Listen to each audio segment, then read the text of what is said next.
A very good morning and a warm welcome to this very special event that celebrates 150 years of science as seen through the pages of Nature. A few months ago, Professor Swaminathan called us for a morning tea discussion, and that's where most great ideas originate. And he had this copy of the 150-year special issue of Nature, and he said, "Isn't it fantastic? Shouldn't we do something to look at science and reinforce the work that has happened in science?" And that's how it started. Fortunately, we got an equally enthusiastic response from the Nature publication team, and that's why we are here today. So, to take us formally to start the proceedings, I'd like to invite the chairperson of the Swaminathan Foundation, Dr. Madhura Swaminathan, to just place in context this event and talk about, why we are doing this.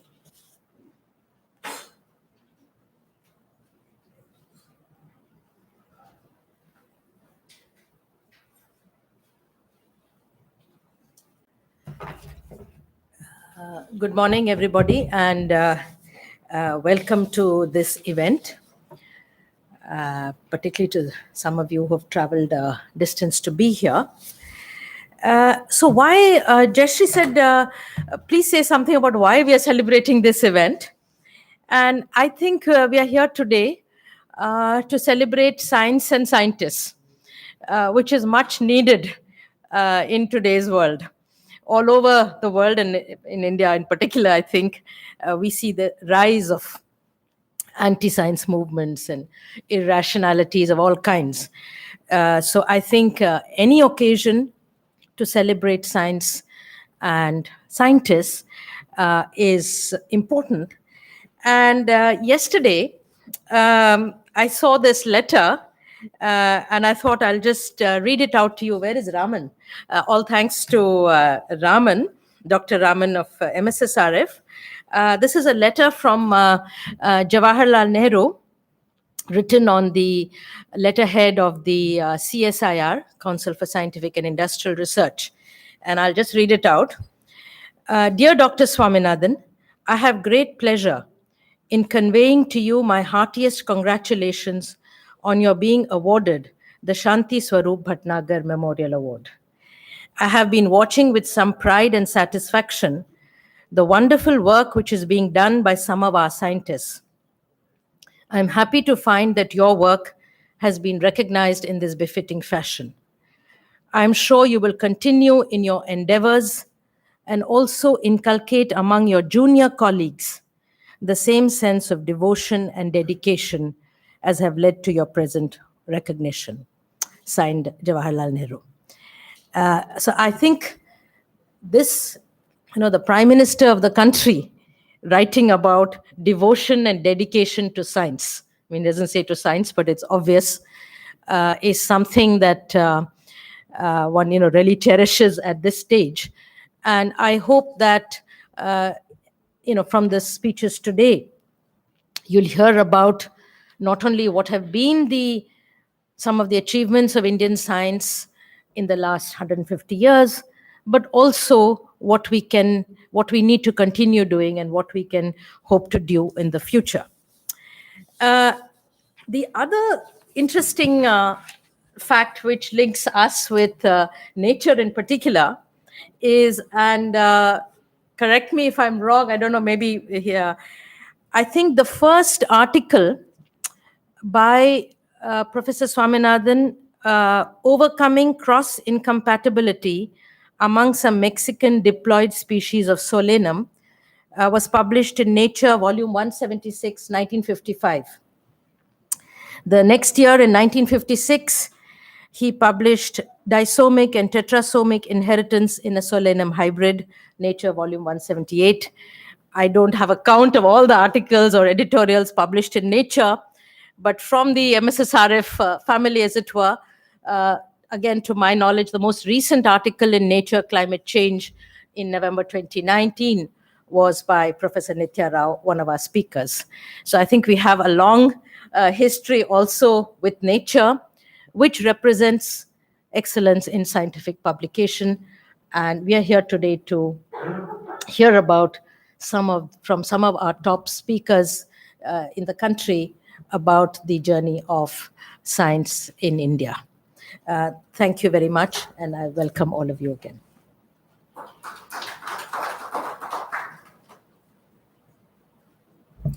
Thank you, ma'am. I call upon Dr. Hariharan, our Executive Director in charge, who's going to welcome, but he also would like to place in context the scientific work of MSSRF.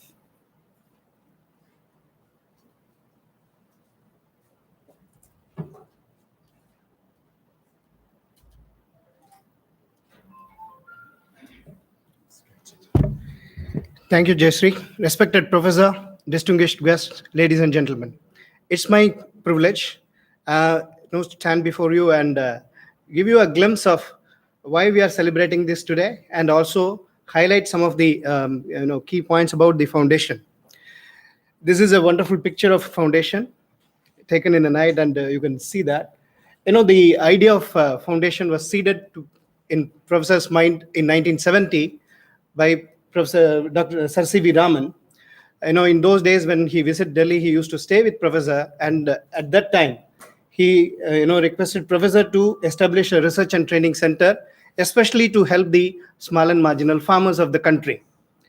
And this was there in the mind of Professor, and in 1987, when Professor received the first World Food Prize. In agriculture, there is no Nobel Prize. World Food Prize is considered as almost equivalent to Nobel Prize in agriculture. So once Professor received it, then the very next year, the genesis of foundations took place. In Delhi, he registered this as a foundation, and it is not for profit organization, but we are recognized by the Department of Scientific and Industrial Research, Government of India, as a research and development organization, plus the Ministry of Finance, Government of India, has accorded the status of scientific institutions status. This will enable us also to receive donation, and there is a tax exemption for this. Outside this hall, you can see the plaque where our logo, as well as the main purpose for which Professor established this organization, is engraved in a stone. And I request all of you to have a look at it. So that says Center for Research on Sustainable Agriculture and Rural Development. We moved into this building in 1993, April 14th, and this is dedicated to the use of science for fostering sustainable human livelihood and conservation of nature. Now, right from the inception, we used to celebrate science. You know the great work of these two great personalities. We have the privilege of two Nobel laureates visiting the foundation at very different occasions and so on. This is the visit of Professor Norman Borlaug. Those who are interested, the minutes are available in the library, who can have a greater in-depth understanding about why he came and all. Similarly, Watson and Crick, James Watson also visited, and there we commemorated the 50 years of DNA discovery. So this is another occasion. Similarly, many leading scientific personalities. Here I have depicted only Bruce Alberts. From various countries, scientists have visited the foundation, and we have the benefit of interacting with them and grow. And today we are celebrating the 150 years of science, through the pages of Nature, and we're still counting. We will be continuing this celebration. Why we are doing it is to link science with society. With the lab to land and lab to lab linkages, we provide solutions, almost quick solutions to the problems that are faced by the small and marginal farming, fishing, and landless rural families. These are all some of the pictures from our field. So with this, I end my talk. I once again thank you all for visiting, staying with us today, and we'll look for the deliberations. Thank you.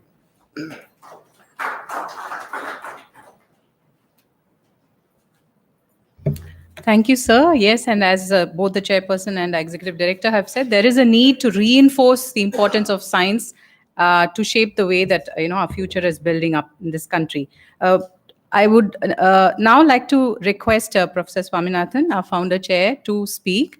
He is making a presentation on 150 years of genetics for this occasion, and we are very excited to listen to this. Thank you, sir.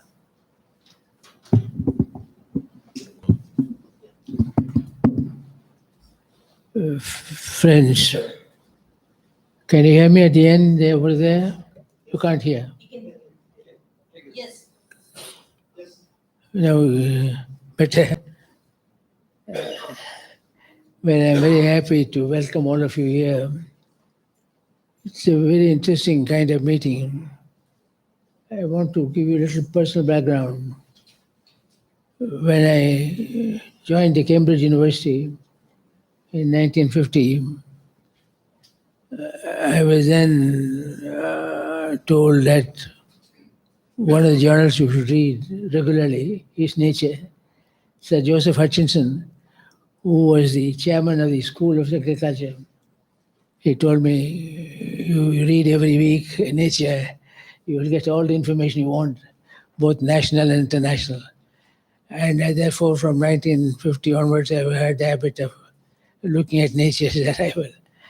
So I didn't realize 150 years have gone. Yes, excuse me. Please sit down. Please sit down. And this garden is well known to all of you, the laws of genetics, 321, 9331, and so on, which are passed. But to me, it is a special significance because in 1965, centenary of Mendel's laws of genetics, I was given the Mendel Memorial Award, Centenary Award. About 6 of us from various parts of the world were given in this garden, in the same garden. So it has a special appeal, not an auditorium, but in the garden it was given. Well, I put it on because today, when you talk about 150 years of nature, it's very comprehensive, the whole of science, international science journal. But I won't take one small bit of it, is genetics, which is my own field, and say how nature has influenced you. So first is the way in which you study heredity, the statistical parts of heredity. For a long time, Mendel's genetics were neglected from 1865 to 1900. So we call it a rediscovery of Mendel's law. One of the important consequences of rediscovery was also slowly going from Mendelian to molecular genetics. I already mentioned was made about James Watson and Francis Crick and Morris Wellcome. But the double helix structure of DNA first announced Nature. Nature has a footnote there. This is the first time that this note has been. That's why it's well, concurrently after the rediscovery of Mendel's law, you find various parts of the Mendelian genetics have influenced. Very important case, discovery of mutation, induced mutation. Hybrid vigor, exploitation of hybrid vigor is a very important. Then the whole double helix model afforded you to possibility of finding new recombination. So genetic modification, molecular marker, all of them were possible. And they are all recorded. If you see different issues of Nature, you will find each one of these major discoveries find a place. Well-induced mutations, H.J. Muller and Mahler they both, Stadler and Muller got Nobel Prize for their work on rediscovery of Mendel's law. But Charlotte Auerbach, who spent several months with us at Delhi at the Indian Agricultural Research Institute, she was also given Nobel Prize. For a long time, there was a criticism that because she's a woman, she has not been given. If it had been a man, it would have been given. But anyway, finally she got it, largely because during the World War II, chemical mutations become important, apart from radiation, apart from gamma rays, neutrons, and so on. Chemical mutagens become important. She was one of the pioneers in chemical mutagens. Very nice lady. In fact, Professor Chopra worked with her from Delhi for a long time. I mentioned already, I won't take your time, hybrid vigor, induced mutation, either by radiations or by chemicals. We had a large program at the Baba Atomic Research Center at Trombay. Colchicine-induced polyploidy is very important. Of course, many of these techniques, cultures in induced polyploidy raised a lot of hope at that time. But later on, when you modify something very drastically, it takes time to new genetic combination through micropropagation, genetic modification through DNA. I am putting some of these, which are you will find it in nature, and that's why we put it on. Shift to, in the case of wheat revolution, the major shift was the plant architecture from a tall to a semi-dwarf wheat. Also, what Dr. Norman Borlaug put in the wheat is it was tolerant to day length. You can put it at different day lengths, long day, short day. You will grow it, see the rubber gone on one hand and go to the other. We did the same thing, Delhi and Adurai. From Delhi we should send the rice material to Adurai to Delhi and so on. That was an important shift in plant architecture and physiological behavior.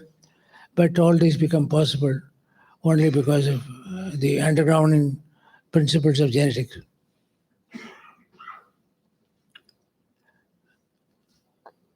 I mentioned about genetic alteration of plant architecture and food security. There have been a lot of milestones. I won't take your time because starting with Bengal famine in our country and going up to Parliament approves the National Food Security Act, conferring the legal right to food to over 70% of the US population. 2013, I've written here for those who 2013 marks the transition from ship to mouth to right to food with homegrown food. It's a remarkable transition. It's not a very small transition. It has a lot of implication. A lot of science have gone. A lot of it is also recorded in nature. Go ahead. Well, I have personally, in the 50s, after Joseph Hutchinson told me, you make friendship with nature. Many of my papers published in Nature at that time. And I was looking at over 10 papers published between 1950 and 1960 in Nature. But why I mentioned one or two is they got very wide publicity. They got very wide, about 100 requests of reprints. Those days, reprints were common. The people asked. Nature became a very important tool for the communication of scientific, not only scientific information to scientists, to the public, and to what kind of progress. Go ahead. I think is my last but one slide. Science progresses continuously. Today you find a lot of articles in Nature on the whole area of genome editing in genetic population. Jennifer Doudna, she played a very important role.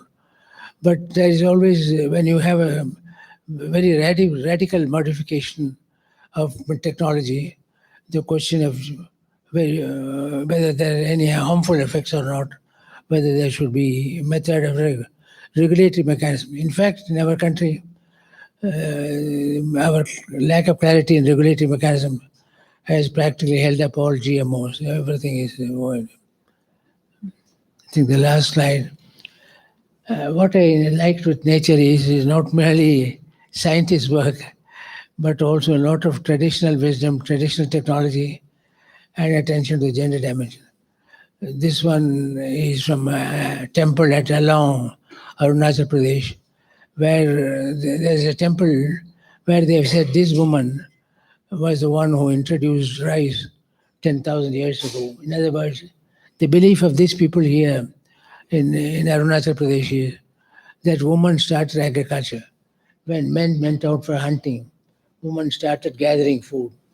Gathering food was women, hunting food was men.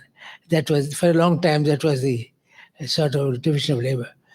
So, ladies and gentlemen, may I thank you, madam. You are now editor of Nature. We want to acknowledge, commemorate the contribution of Nature for advancement of science as a whole, both applied science as well as knowledge in frontiers of knowledge, and frontiers of production. This is why we thought we'll take this opportunity both to tribute to nature as well as sort of quickly review what has happened in 150 years. The 150 years is also the period when Mahatma Gandhi was born 150 years ago. In fact, we have another seminar here on 150 years of Gandhi and agriculture. So it so happened that Mahatma Gandhi and the nature have become more or less coincident. Thank you very much, and I hope you will enjoy today's conversation. Thank you.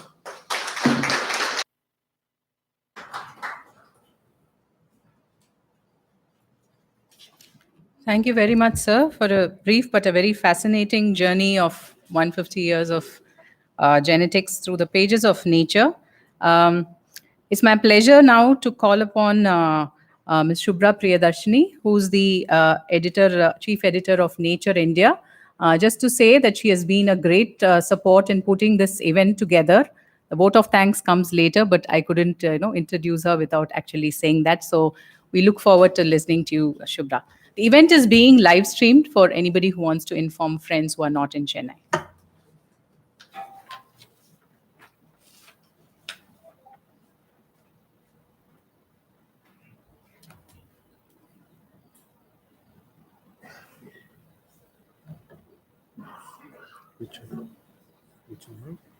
Okay. First.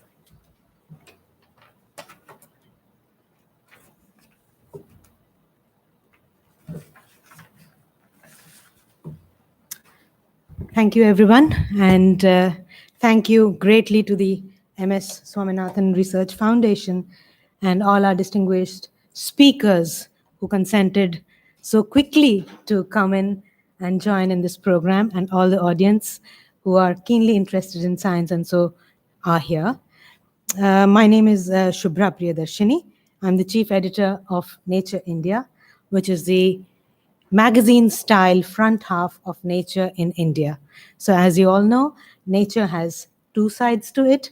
One is the magazine content, and the other is the manuscripts or the peer-reviewed content. So I come in at the magazine side of things, which is given really big focus at where I work at the Nature Research Group.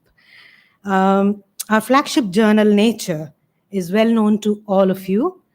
And today I share with you 150 years of valuing and promoting scientific inquiry and the production of knowledge. My talk today has been put together heavily by my colleagues at Nature, the editor-in-chief of Nature, Magdalena Skipper, whom you will hear via video message shortly, and by Helen Pearson, who is the chief magazine editor at Nature. So thanks to both of them for bringing all of this to you via me. Let me take you into a journey of the past, present, and the future of Nature, one of the leading science journals in the world. Nature, as you know, was not the first scientific journal. There were earlier journals before Nature which gave in heavily to the scientific inquiry of the times. And so one of the journals that you see here from 5 January 1665 was a French journal produced in Le Journal des Savants, which means the Journal of Science. Savants. And so that was the first one in history to ever produce scientific knowledge in a fashion that you would call a scientific journal, followed by a better version of the same journal and the Philosophical Transactions in 6 March 1665. That's way, way back, right?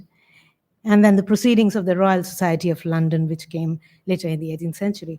So as it were, Nature is not the first journal to chronicle science or for the scientific community. Nature was launched in 4 November 1869, and that's the first issue of Nature.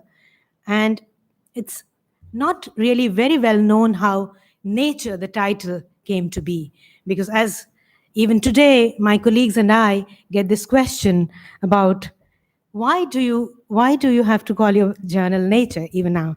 And most of the people who know Nature also ask whether it's a journal chronicling environment, science, and nature. No, it's every facet of science that you know, that is Nature, and it encompasses a multidisciplinary approach, bringing in papers from all kinds of disciplines in science. So that's a letter by James Joseph Sylvester, a mathematician, to Norman Lockyer, the first editor of Nature, and how this title came to be. He says, and I quote, "What a glorious title, Nature, a veritable stroke of genius to have hit upon. It is more than cosmos, more than universe. It includes the seen as well as the unseen, the possible as well as the actual. Nature and nature's God, mind, and matter. I am lost in admiration of the effulgent blaze of ideas it calls forth." That's how Nature came to be the title of the journal. The first issue of Nature, that's how it used to come out, and not strictly manuscripts or scientific peer-reviewed content. Peer review came much later in science, in Nature. The first issue and many subsequent issues were all about journalistic magazine style content. So it would have also some gossip from time to time, and so-and-so said so-and-so in a conference. What would that mean? Kind of gossip. So it was more in the way of bringing science to people than, and which MSSRF here actually pioneers and stands for, the Science and Society Connect. So I think that's where Nature began. I'll take you briefly through what was happening in the world when Nature was launched. 1869, in the world of science. Dmitry Mendeleev had presented just the periodic table to the Russian Chemical Society. John Wesley Hyatt patented celluloid in Albany, New York. Hippolyte Mege Moraes patented margarine in France. The American Museum of Natural History was founded. Paul Langerhans discovered, as we know, the islets, pancreatic islets. Frederick Miescher discovered DNA in the pus of discarded surgical bandages. And this is not a very well-known fact, but he named it nuclein and not DNA. And DNA was much later published in Nature, as you've just heard, by Watson, Crick, and Wilkins. Alfred Russel Wallace published the Great Malay Archipelago. He was the British naturalist who actually went around for a couple of years and produced something called the Malay Archipelago, which is the contemporary documentation of nature, as it were, around that time. Charles Darwin's The Origin of Species had just completed 10 years.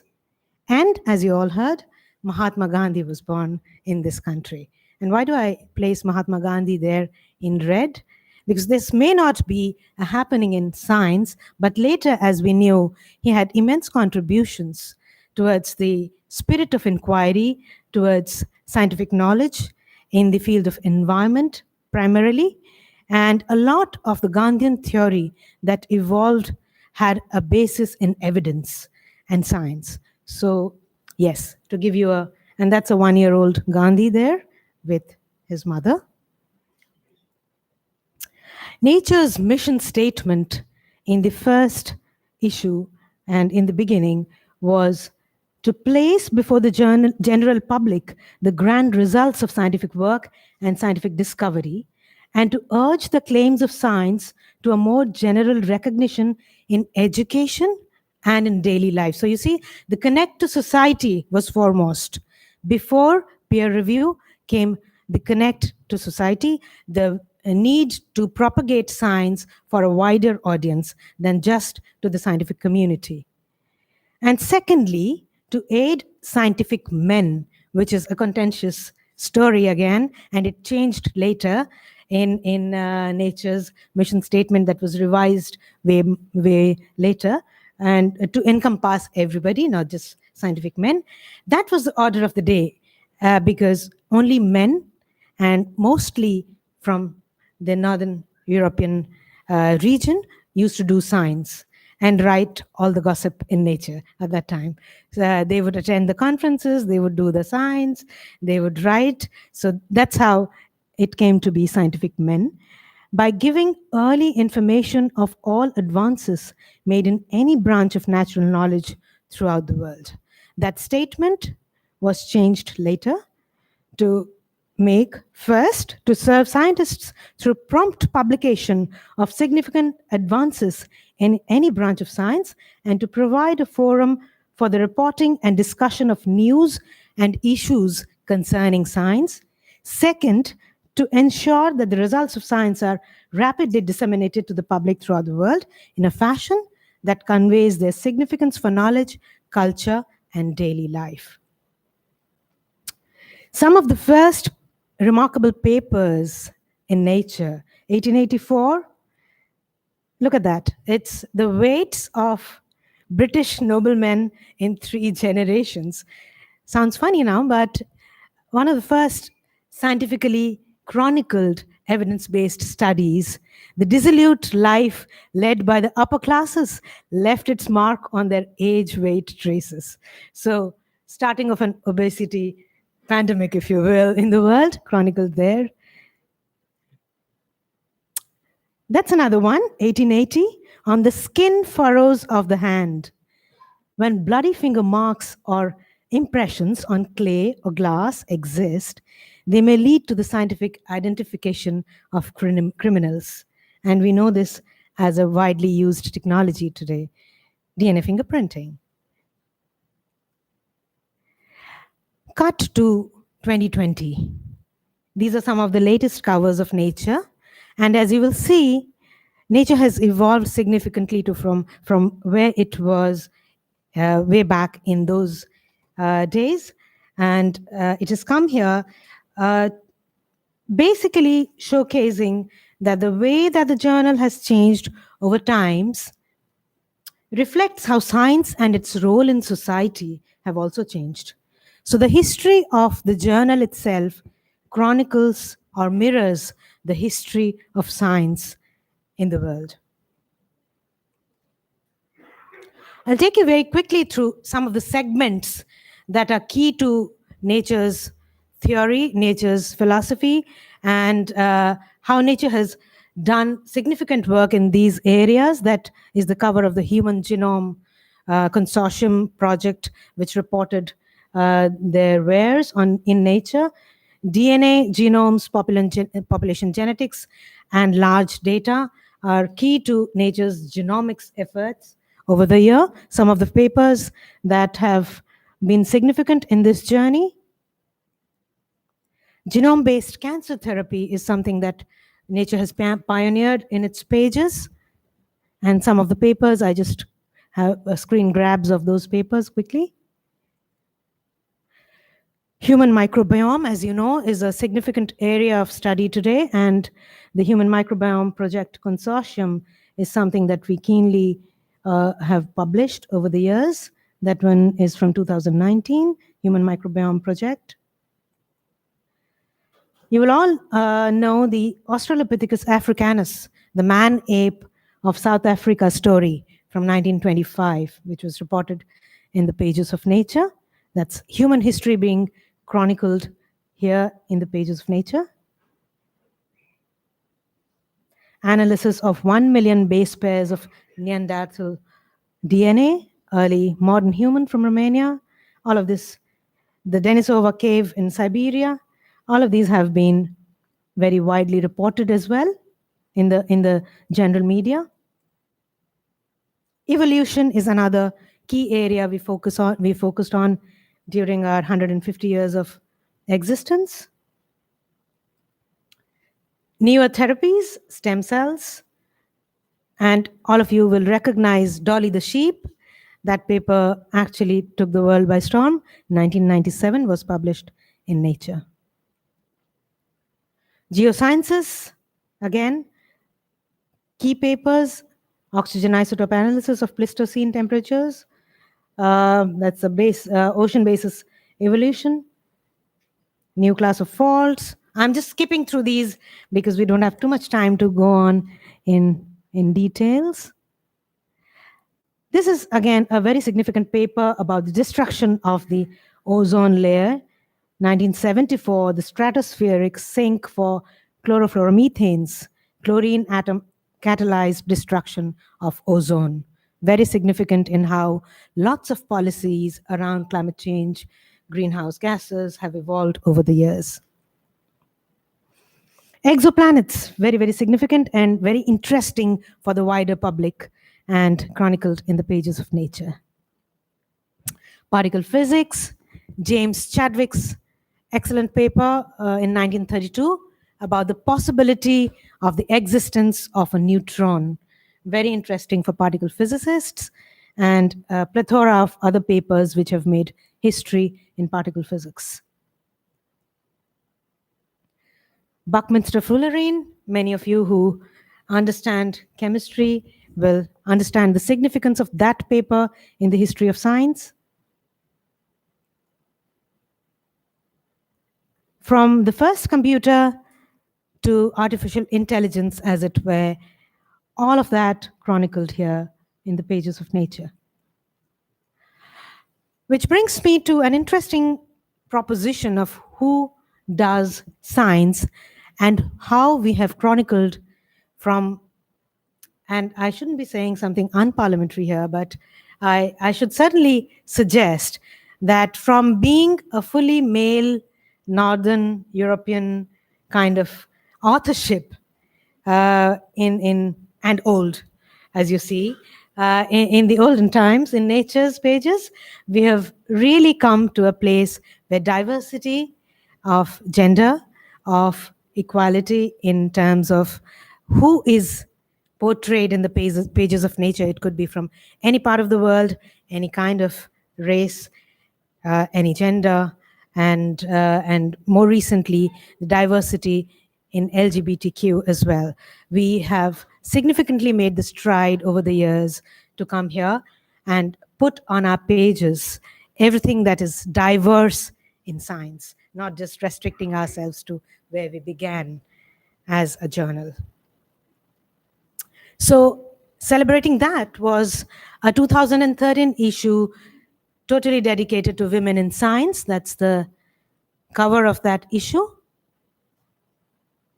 And the power of diversity in 2019 through this editorial piece that we emphasized and we thought we should stand for among journals as a group. And we have a very strong diversity and inclusion principle now set at Nature, where we give absolutely equal weightage to anybody, everybody. That could mean bringing diversity to the pages of Nature. 1990, we got onto the internet, very sketchy, very juvenile looking page. The first one, a screen grab of the first day when we got onto the internet, to yesterday's page, where from 2020, and this is what it looks like. Leaps and bounds we have changed, and you can see all of the latest stories. I don't know how many have followed that CRISPR story. It's a very exciting story for today. It just broke yesterday. And of course, the coronavirus latest being chronicled every single hour by hour on Nature. Which brings me again to the science and society interface of Nature and how we have begun from just being a manuscript-driven scientific journal to getting to the people in terms of how we do our science and how we narrate our science in the pages. So this is something you will relate to, is a co-production of research where we have gone to people who are affected and who may have an interest in that science, also bringing in the citizen science era of the scientific chronicling of stories. And so you will see more and more science being told through the lens of people rather than through the lens of scientists. And this is the Nature team that is celebrating 150 years of its existence. In 1869, there was just one editor, Norman Lockyer, and his assistant.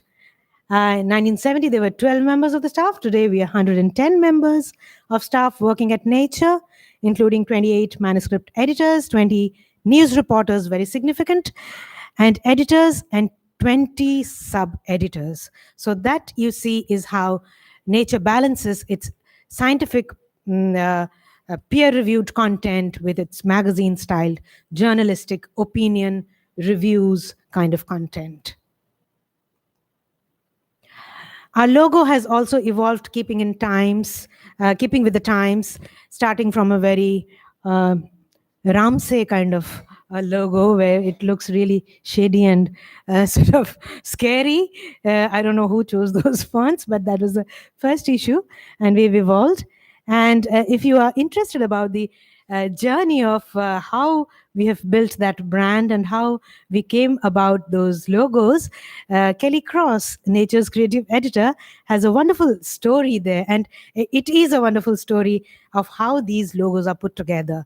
And that's also taking in a lot of evidence, lot of primarily thinking and brainstorming by people across the world.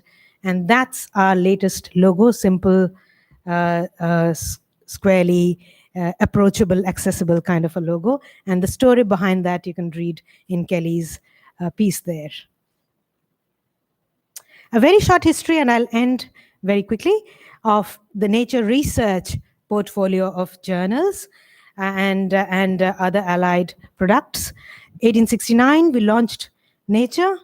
1967, we introduced peer review. So see, there was a long gap between the launch of Nature and peer review, as it were. 1983, the biotechnology was launched, which later became Nature Biotechnology. 1992, Nature Genetics. 2000, Nature Reviews titles launched in molecular cell biology, neuroscience, genetics, etc. 2008, we launched the first comprehensive Nature regional portal, that was Nature India. And we had Nature China, but it was sort of a stub which reported just some of the research highlights, but the magazine-style content really evolved and was launched by Nature India in 2008. We completed 13 years this year. Am I shooting my time? It's okay. Okay.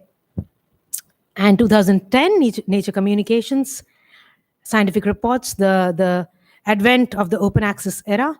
And 2017, we launched the Nature Research portfolio, as it were. I'll take a couple of minutes just to talk about the future and how it is going to shape. Maybe just a minute, and I'll end there. Open access is a much debated story today, and everybody that you know in science is talking about open access. And so Nature Research, one of the challenges to face is to move in science to publish research which is open access, which means making it freely available for anyone to read, not putting it behind a paywall. Nature's research papers are not open access right now. Our news and opinion content is free. Our research papers are not. The challenge is the other highly selective journals like us also have to, the cost that goes into production of the journal, because we argue of the incredible value that we bring into those pieces. And so we have a team of professional editors who work to identify and improve manuscripts, publish only a small fraction of the papers that we review, and we produce all this other news and opinion content as well. Nevertheless, we are considering an open access publishing model that could work for Nature. Some of you might have heard about a major initiative called Plan S, which is driving that move of open access. PLANES is a coalition of researcher funding bodies who are demanding research that the fund is published in open access. And within the broader publishing company, Springer Nature is committed to supporting open access. The wider company publishes over 3,000 journals, and around 30% of all our articles currently is open access. There are very active discussions in the company of how to get all our journals to become open access. And I'll end with that. There's a lot that's coming in the future of Nature, and we need the support of the scientific community, which drives Nature, and to be more open, diverse, and inclusive. Thank you very much for listening to me today.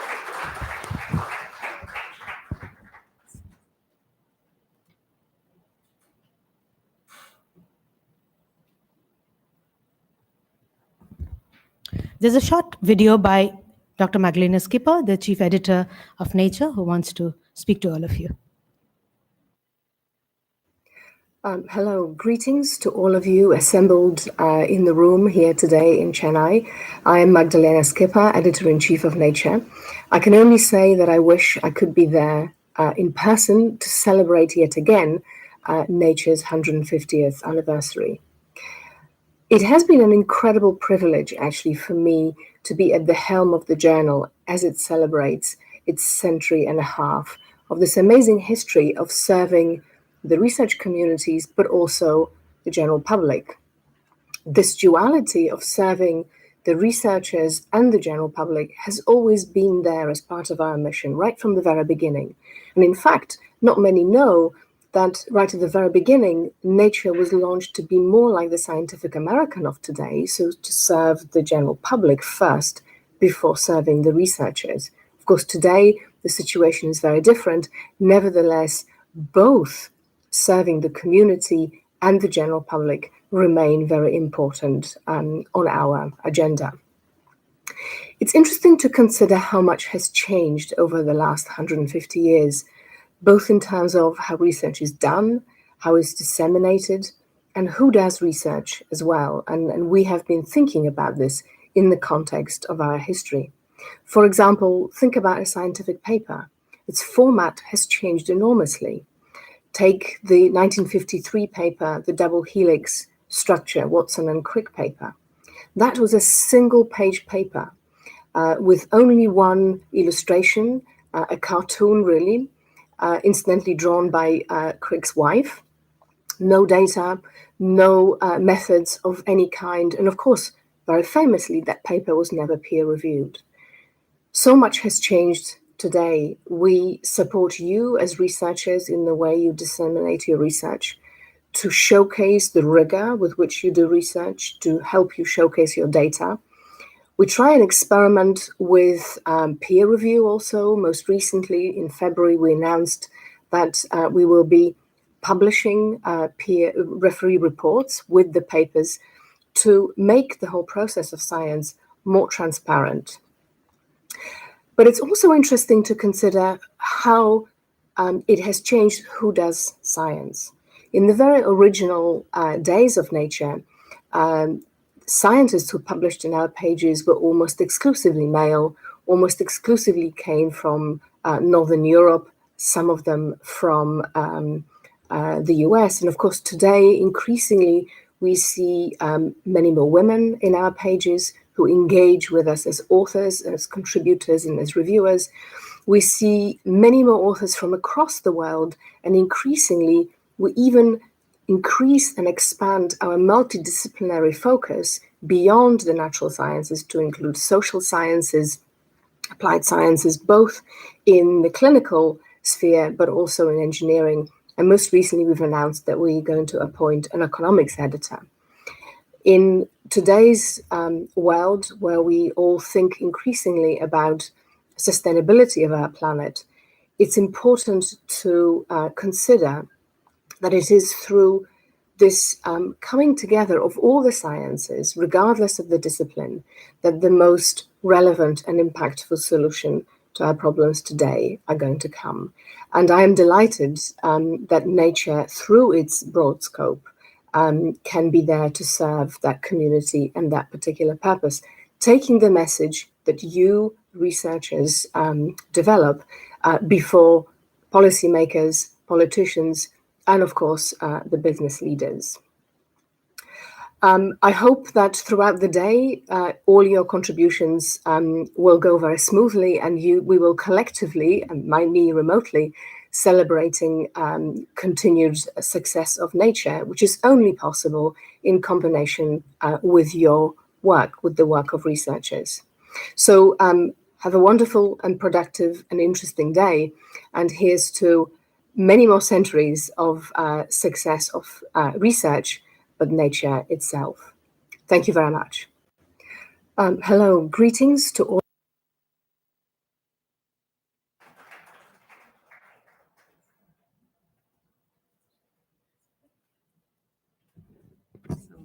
Thanks so much, Shubhra. That was a very fascinating account of 150 years of nature and how it's evolved. Professor Swaminathan actually had one slide, last slide on his presentation, which is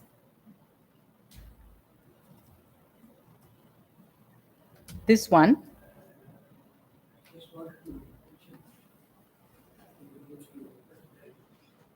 We are very grateful to the various editors of Nature over a period of time. They all have, I just gave two examples, Sir Richard Gregory and Maddox. Maddox, for nearly 20 years, twice he was editor. He made a lot of changes. I remember him so well because every March he will ring up, is it time to come now? What's the time to come now means? The wheat crop is ready, because he was concerned about India's shortage of wheat. The wheat crop is doing well, please do come. I also invited him to give one of the main lectures at the International Congress of Genetics held in Delhi in 1983.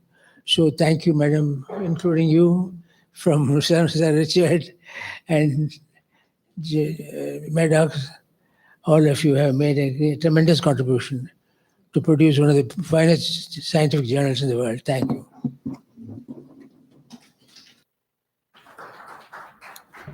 Thank you very much, sir. And I'm very happy to hear so much spoken about editors for other reasons, for I have my own vested interests. But it's time now to take a very quick tea break. Tea will be served just right outside the auditorium. And we request you to reconvene for our agenda setting talks. Thank you. Invite the speakers of the 6 talks, all very eminent scientists that we are very eager to listen to. Yes.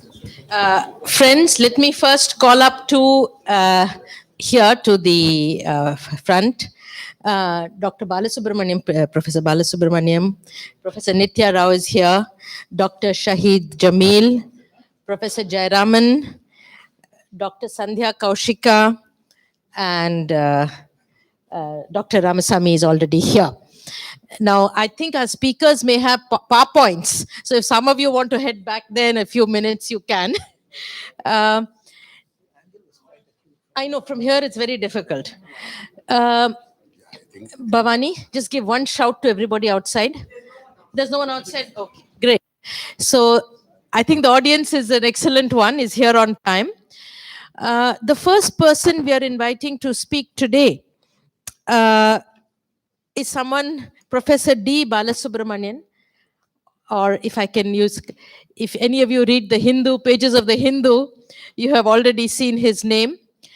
He's a distinguished scientist and has been working at the L.V. Prasad Eye Institute in Hyderabad, where he was the head of the Brian Holden Eye Research Center. And that was, of course, after his career as director of CCMB, again in Hyderabad, and as professor and dean at the University of Hyderabad, has won many awards, including the Bhatnagar Award. And I'm not going to say much about his research because it would be beyond me. But I think apart from his excellent scientific career, what he has stood out for is also as someone who is able to communicate science to the general public. And so I invite you, Professor Balasubramanian.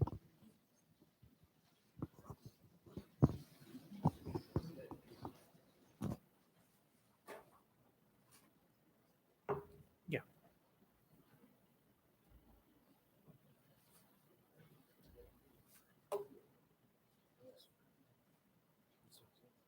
Good.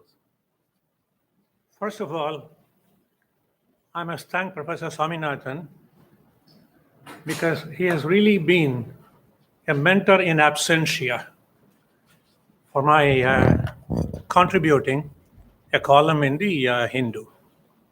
Been doing this now for about 30 years or so, from 1990 on. And in fact, he may not know this. He introduced me to the editor of the Hindu those days, in Kasturi's time. And from then on, has been going on every fortnight.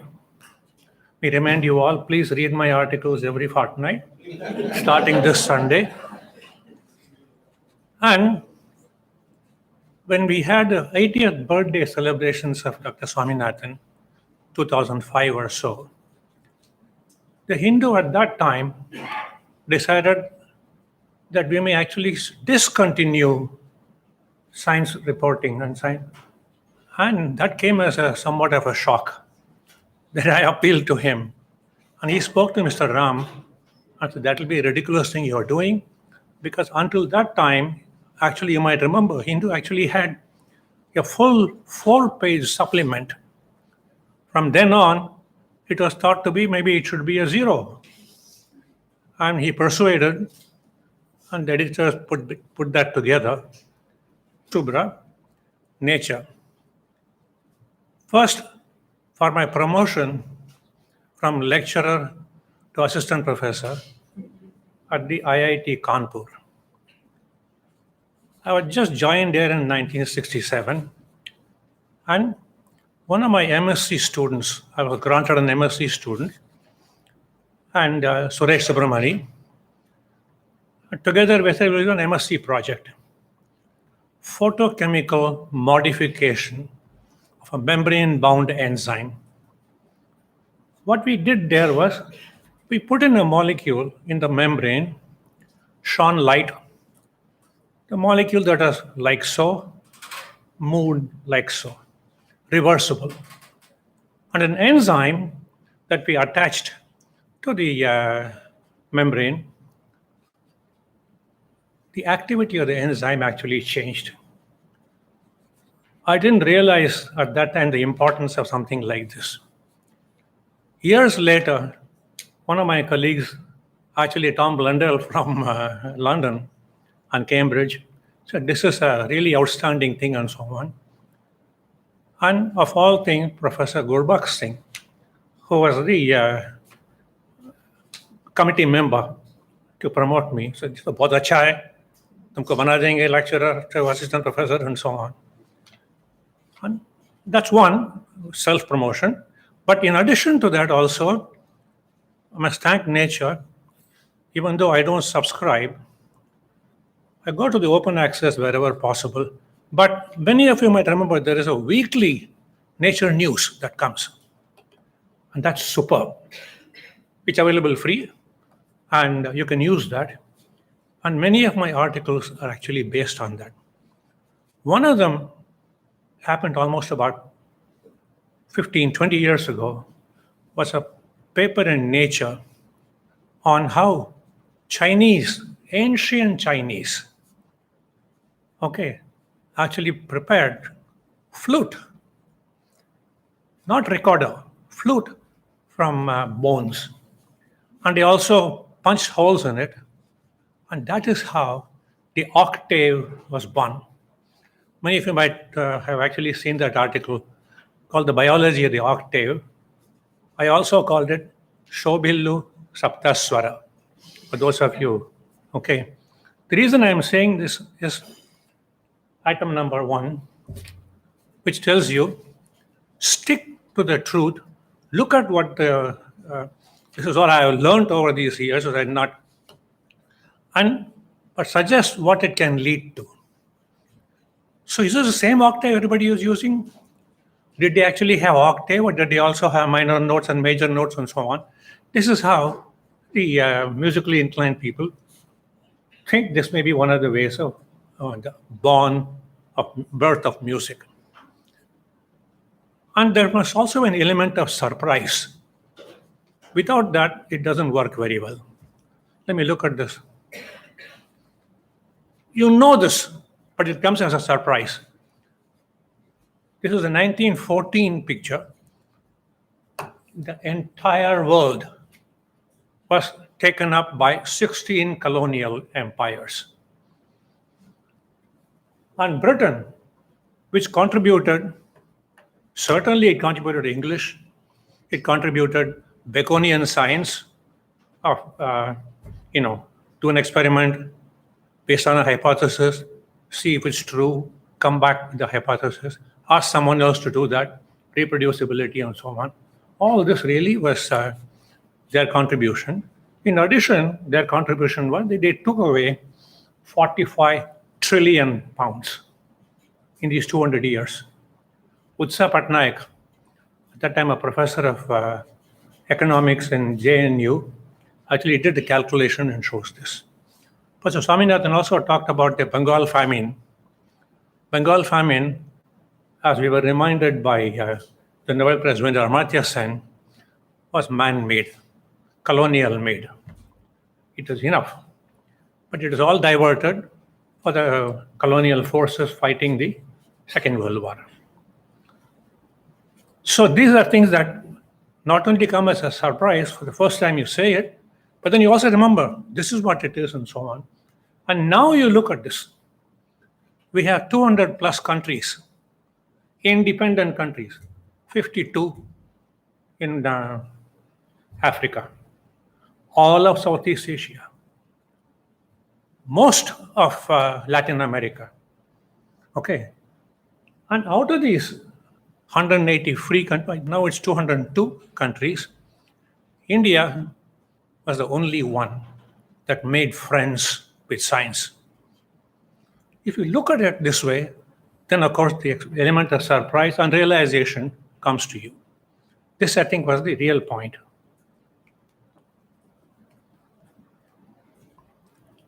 That's the element of surprise and so on. That it's not my creation. I've been reading other wonderful writers. Many of you might remember the book by a book that was written in the train as Lewis Thomas took the train from somewhere in Connecticut to come to New York City, 2.5-hour flight. He would sit there and write. That was called random thoughts and so on, but there he actually pointed out about the birth of the youngest science, which is biotechnology, biology, medical biology, and what we now today call it. Okay. In that light, I decided we will talk about this lecture I gave a few weeks ago, birth and growth of India's youngest science. Professor Swaminathan again he said no. Even before this, biotechnology existed not only in India. Remember his slide? He said 10,000 years ago, agriculture was born. 10,000 years ago, material science was born. How to make buildings. Much of it may be empirical, but certainly some of these were reproducible by others and so on. So the oldest science practitioner is in front of us. And some of us happen to be biotechnologists by birth. I think this is an important point as well that we should point out. Do not throw jargons. This is a bitter lesson I learned. You think you want to impress somebody by saying, CRISPR-Cas9. What is CRISPR? What's Cas9? How does it work and so on? You need to say that. It might be misused. Oftentimes it is. In normal referee, cleared papers. And do not boast about your linguistic skills. Simple language, please. Okay. We often get carried away with our own linguistic skills and so on. That's not what the public wants. What the lay reader wants is to have it explained in a way that he understands or she understands and so on. You can certainly use interesting or provocative titles, no problem on that. But use single language, use local phrases. There is a thing going on today in Hyderabad. We have a new metro, hardly 2 years old. They want to write the directions and so on in Hindi, English, Urdu, and they also want to use the local language, which is called Deccani. Deccani language is a mutation of Urdu and Telugu and so on. Kaiko. Kaiko means kaheko, but it becomes. They said this will be interesting because it's one way of pointing this out and so on. There's huge opposition about this and so on. But it's appropriate for the occasion. The title must be catchy and summarize the message of the article. Just like in a research paper, which you put on a poster and so on, what are you going to write on the poster title? It must summarize, capture whatever the best message that you want to send and so on. That's important. One, I remember, all of you know Professor G.N. Ramachandran, who worked not too far away from here, discovered that collagen is a triple helix. Following the single helix, alpha helix of certain proteins, the double helix of DNA and some RNA and so on, he found the triple helix. And he alluded about that to something like the pigtails that South Indian ladies wear. Not one, not two, three together in each other. And he published it before the computer age by using what is called the Wong computer. Analog, very simple and so on. And he drew a diagram somewhat like a weather map, which is called the Ramachandran angle, phi and psi, dihedral angle. If there's one residue goes this way, another this way, what is the dihedral angle between them and so on? And he predicted it for something like about 10,000 proteins at that time. All this happened because he got angry. Alexander Rich from MIT and Harvard wrote a thing, but you see, Ramachandran diagram is wrong because it does disobey certain dihedral angles. He got upset and he asked two of his students, Sasisekharan and Ramakrishnan, you fellows sit down here and let's do the analysis and so on. And he got it right. Alexander Rich didn't get the Nobel, nor did GNR. And I think many of us, even today, feel that he should have gotten it.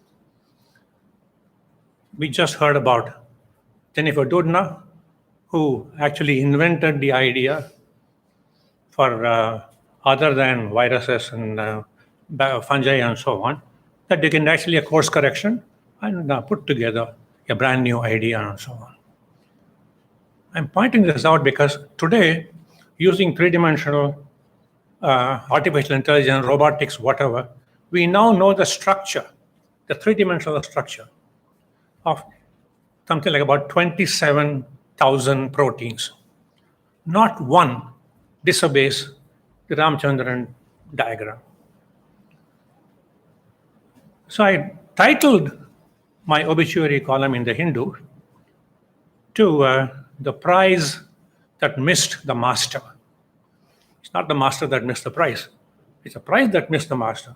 I think that got the essentially the summary of what we all wanted to say and so on. Where possible, use pictures. Nature, in its 1869 issue, also said it's a pictorial magazine. And Balu reminds me, when you showed that picture, it also said 4 pence. The cost of it is 4 pence, was 4 pence. Today, is it 4,000? I don't know. But thanks to you, at least open access is possible a little while later. And end with a colorful summary if possible. Recently, in fact, my next article a month from now might really be just that. There was a lady called Addis Franklin, a nutritionist in 1920 or something of that kind. She said, eat breakfast like a king, lunch like a prince, and dinner like a pauper.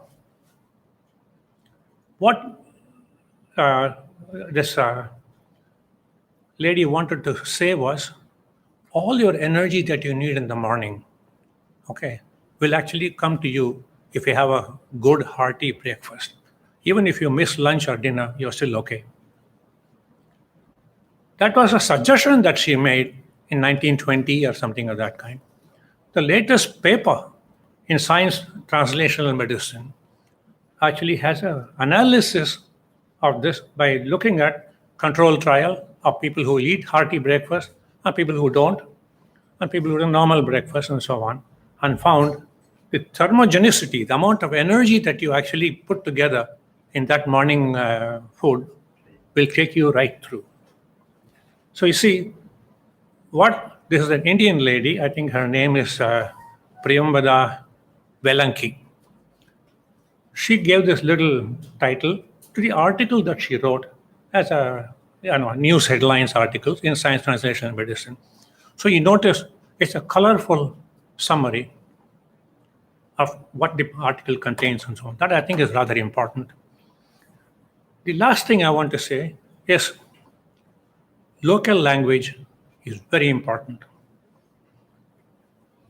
Today, there are only 3 or 4 groups across India with its 82 languages, major 18 languages, that do not write popular science articles.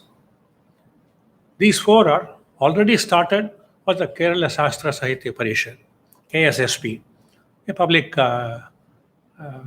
enterprise. They've been doing it in English and Malayalam. Bal Phonke, who used to be the director of one of the CSIR laboratories, who's now retired and he's in Bombay. He writes regular articles in Marathi.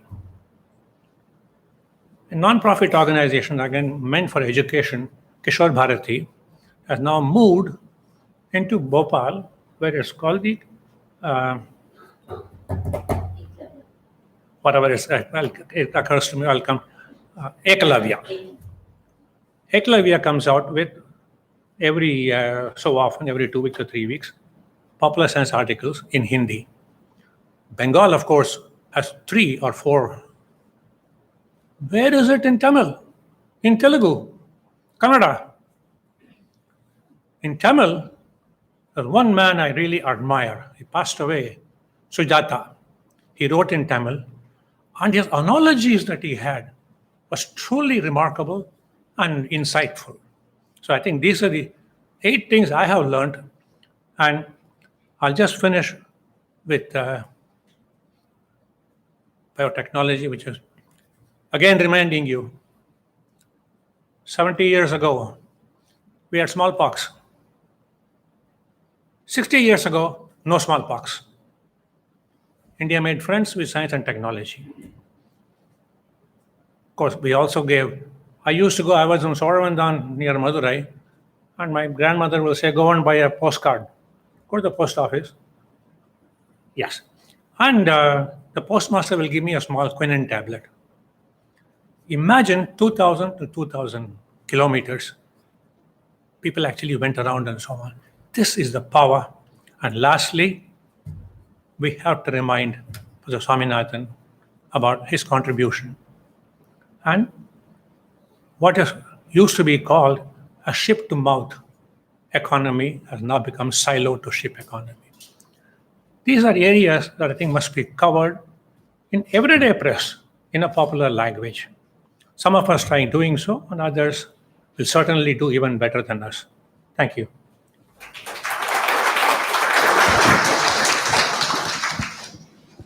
Thank you very much, Professor Balasubramaniam. And I hope all the young people have noted down these points for the articles they are going to write.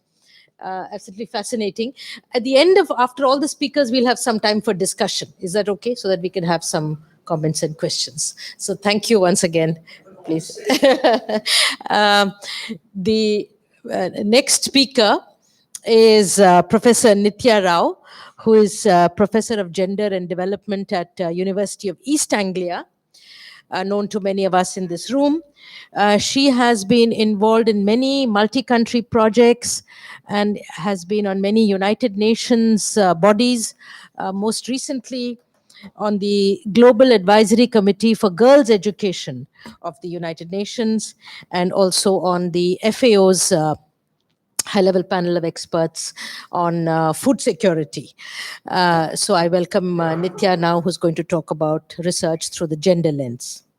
And please try to be within about 15 minutes. Yeah, I'll try. Thank you very much. And I also wanted to start with a thanks to Nature India and Shubhra. And I think some of the things have been said about the role of editors as well and the contribution of editors. And I have had recent experience of publishing in Nature in November last year, and another article just accepted in Nature Food 2-3 days ago.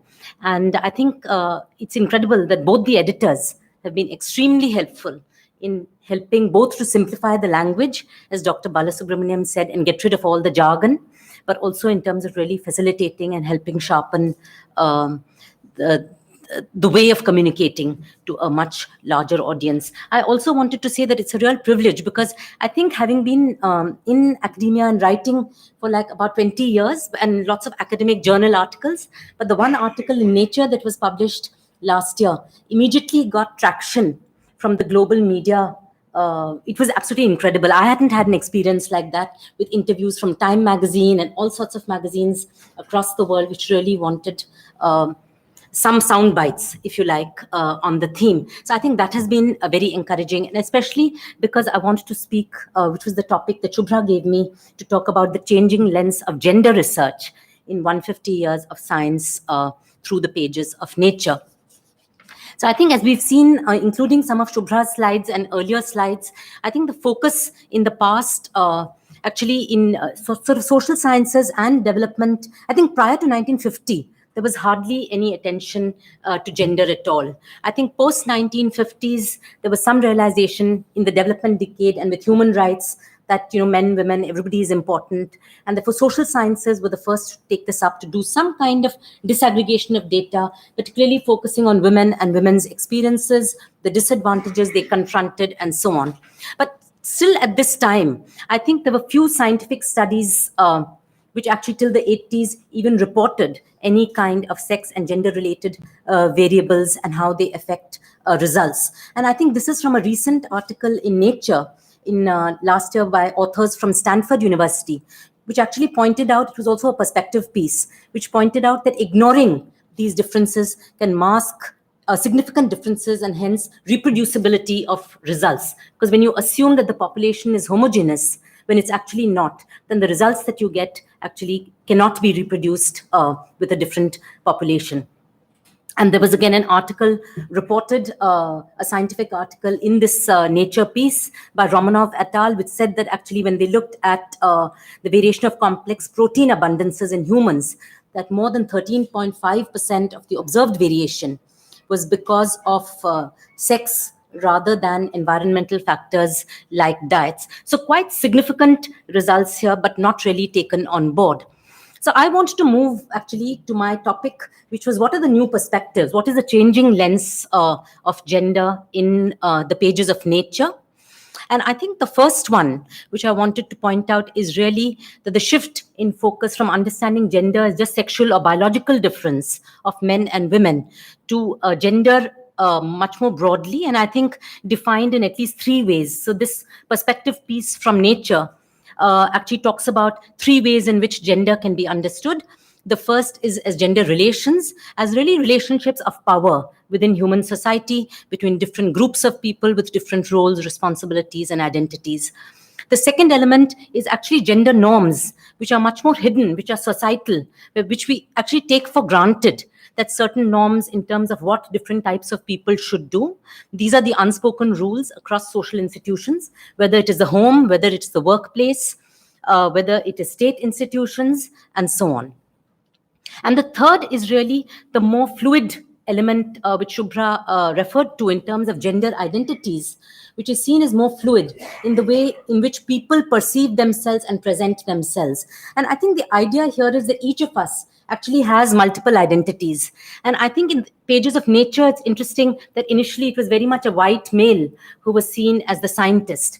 But then how have women been perceiving and presenting their identities, or men been presenting and perceiving their identities? And I think for women in academia and in science, this still remains a challenge, that you're seen as a woman rather than as a scientist. And when you're in a scientific platform, actually your sex or gender doesn't really matter. It's it's the contribution that you're making. A much more recent shift within the field of gender analysis, but perhaps not yet in the Pages of Nature. Probably the next shift will be in terms of what we call as intersectionality, or this multiple and fluid intersecting identities in researching gender, that each of us carry multiple identities, and therefore it's not just enough to look at women or men or even other identities. And this is two photographs from a recent project I have been doing with coastal populations. And they're both women involved in fishing. The top one is clearly, but their experiences are very different. The top one is clearly of a poor woman fish vendor, not having capital, not able to access fish, and very much on the margins of the market. Whereas the one at the bottom is also about an older woman, but who's actually, you can see from the body language, much more confident. She's an auctioneer. She has borrowed money because she said that if I want to survive, I have to take risks. And therefore, she's also a poor woman, but she's actually experiencing the changes that are taking place in the coast very differently from the woman on top. So this is really about how people position themselves and their identities. So I think one thing that I feel, I put this slide, I was involved with I'm in the UK now, working in a UK university. And actually, I find a shift in terms of the research and also in terms of the publication, because the UK adopted something called the Gender Equality Act in 2013. But the UK Research and Innovation, that's our research funding framework, made it mandatory from 1st April 2019 for all research proposals from any field of science to carry what they call as gender equality statements. And I was actually involved in a webinar with the UK Research and Innovation on how do we interpret. It was very interesting. There were about 75 people in the webinar, most of them from pure sciences. And they were asking questions like, but I'm working in a lab, so how does gender really matter? How can I answer these questions in terms of the gender equality statement for science? So I think it was a very interesting thing which has forced people and forced scientists to actually start thinking about how might their work, even if you're working in a lab and there's no immediate gender of the cell or the microbe or whatever you're looking at, but how does it impact populations? How is the impact of these discoveries or these technologies on human populations? Does it give different opportunities? So these are the questions that are really being asked. And I personally see a link in 2019, actually, in the Pages of Nature, lots of more articles on gender being published. And maybe it's actually a link that when you have a legal regulatory framework, which Professor Swaminathan spoke about as well, that forces people to think about these issues, it's actually an advantage in terms of enriching science itself. So in terms of this new approach, I think 3 very quick examples. One is the need to combat stereotypes. When we're moving from sex to gender, we're also combating stereotypes.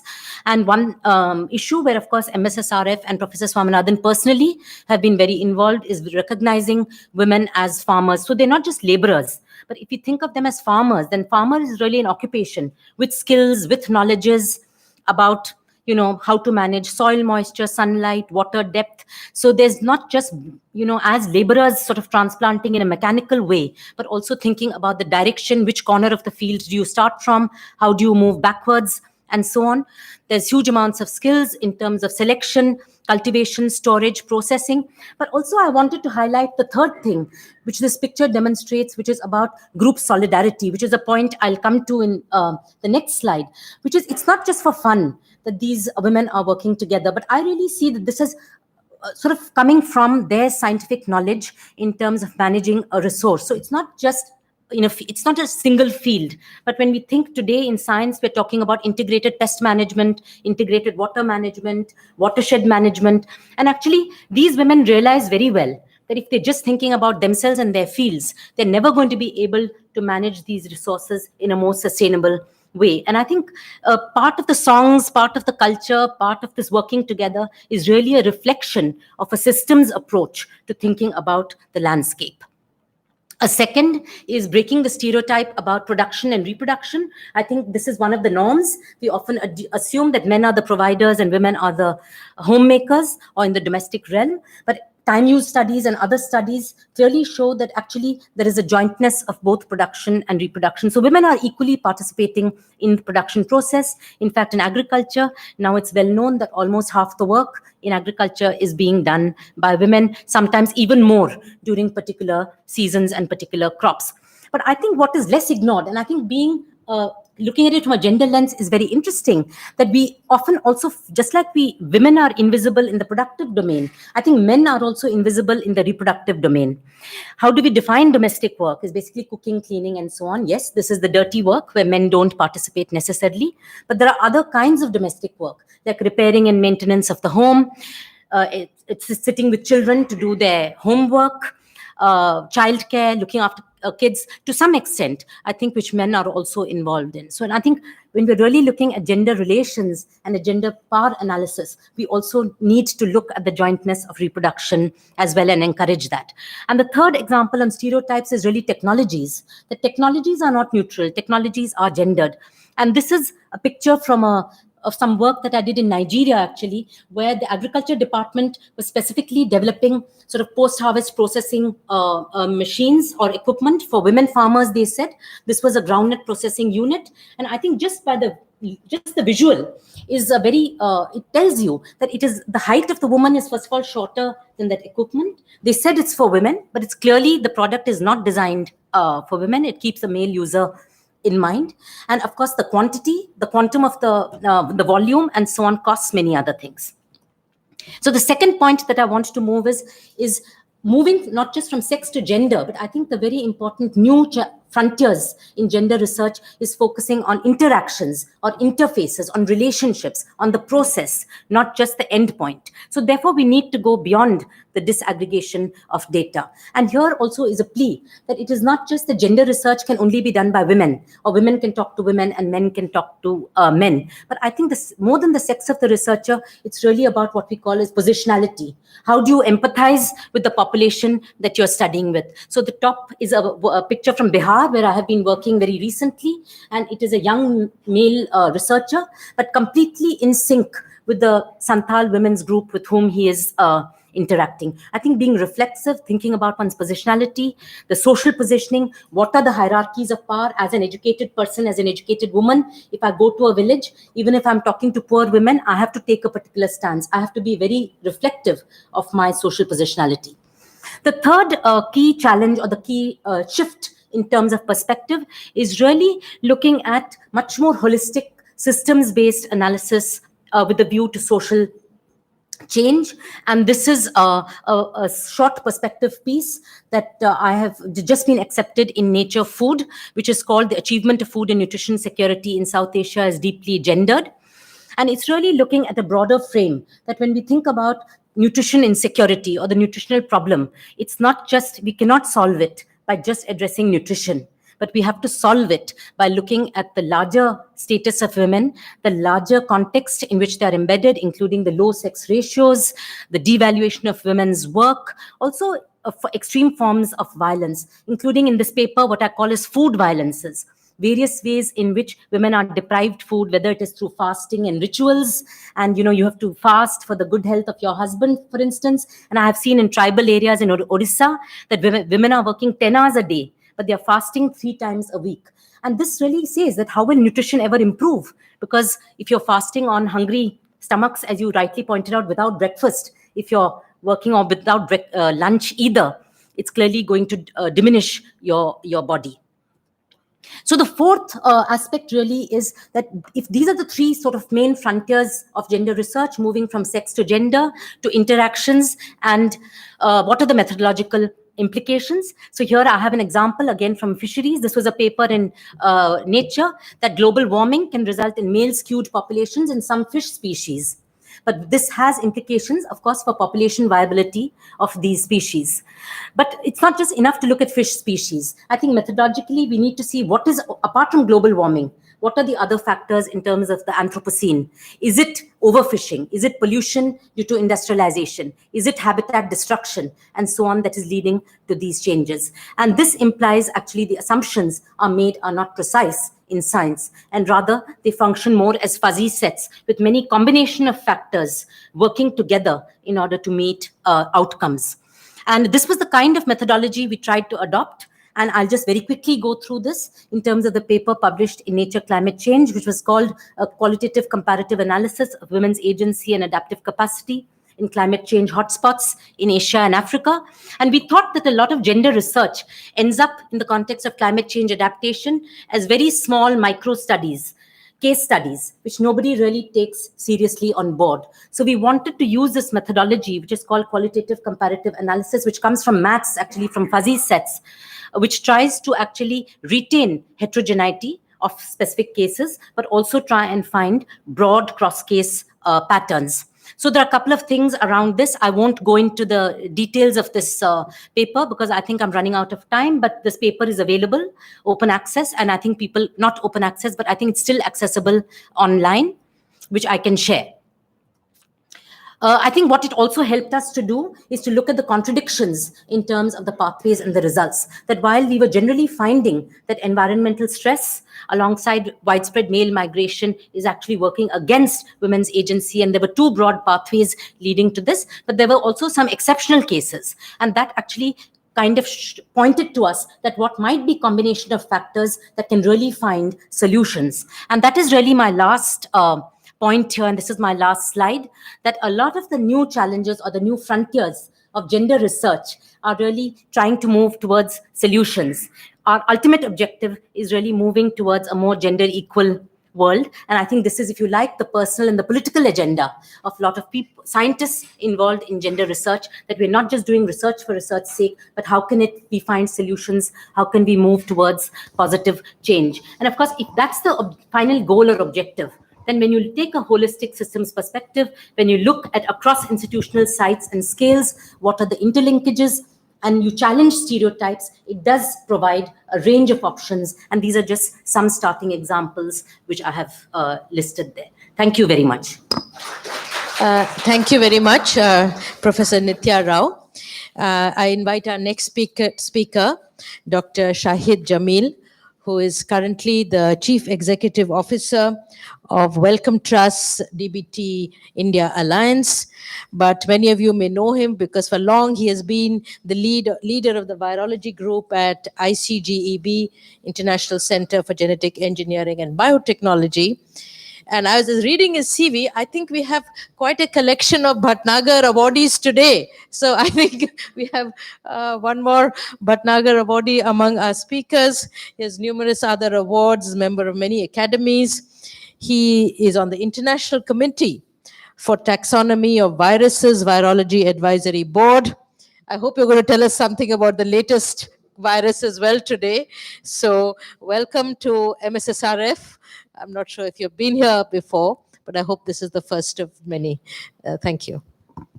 Thank you very much, and thank you, Nature, and thank you, the Foundation, for inviting me.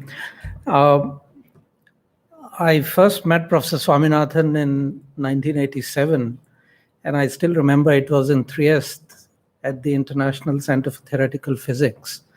Professor Swaminathan was on the board of scientific advisors of ICGB, which was just getting formed. And it, I owe this to people like him and his vision.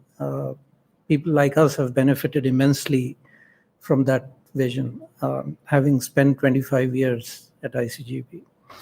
I was asked to talk about the past and future of biomedical research. I think I'll make it a little more general than biomedical research. but the points really would apply to biomedical research as well. So let me first talk about the research and development expenditure in India, and there are 6 trends that have emerged over the years. The first is that the gross expenditure on R&D has steadily increased over the past decade. The flip side is that R&D spend as a fraction of GDP has remained at 0.6 to 0.7% for over 2 decades.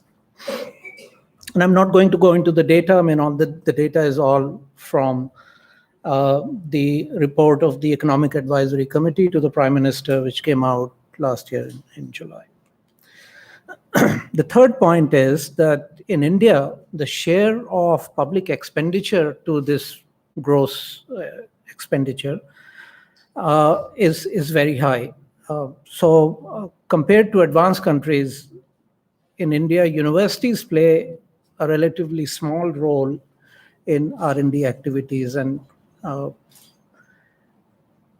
most of the research is done in standalone institutes, and we can argue about it whether it was the right thing to have standalone institutes or not, but hindsight is always 20/20 anyway.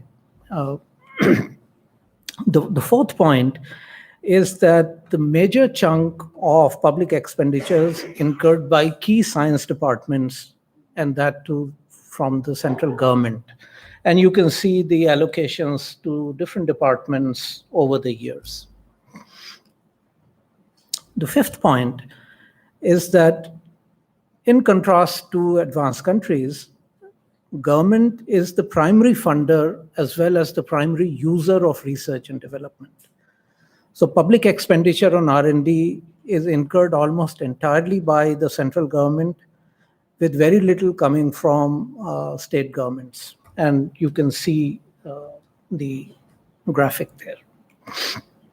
And the final point is that India's R&D expenditure is really inadequate to meet our development needs. And this is done by comparing the R&D expenditure as a percent of GDP in development time. So the point is that if we continued along the trajectory that we are doing today, we would be along this line, whereas the world is somewhere here.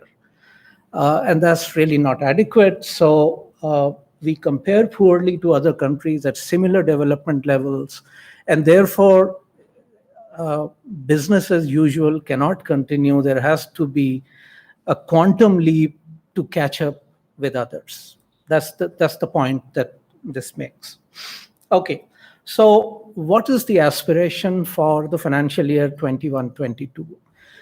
The targeted GDP for that financial year is supposed to be, you can figure that out. I think it's 240 some trillion rupees or something.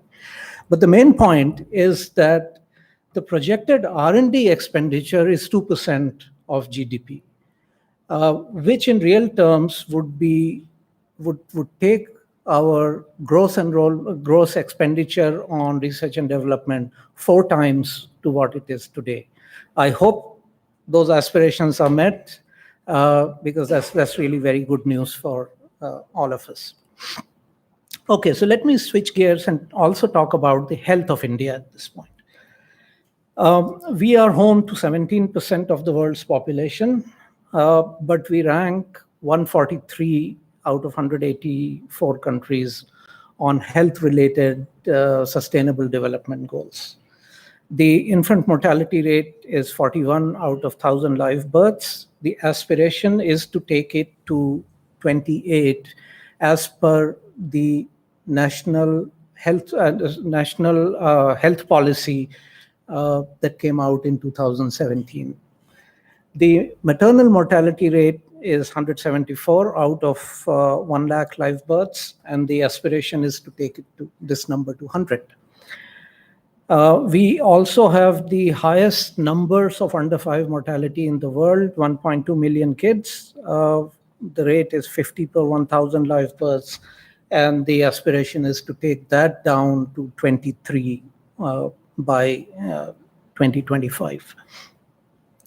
And finally, if you look at under 5 stunting and wasting in children, about half of our children are underweight.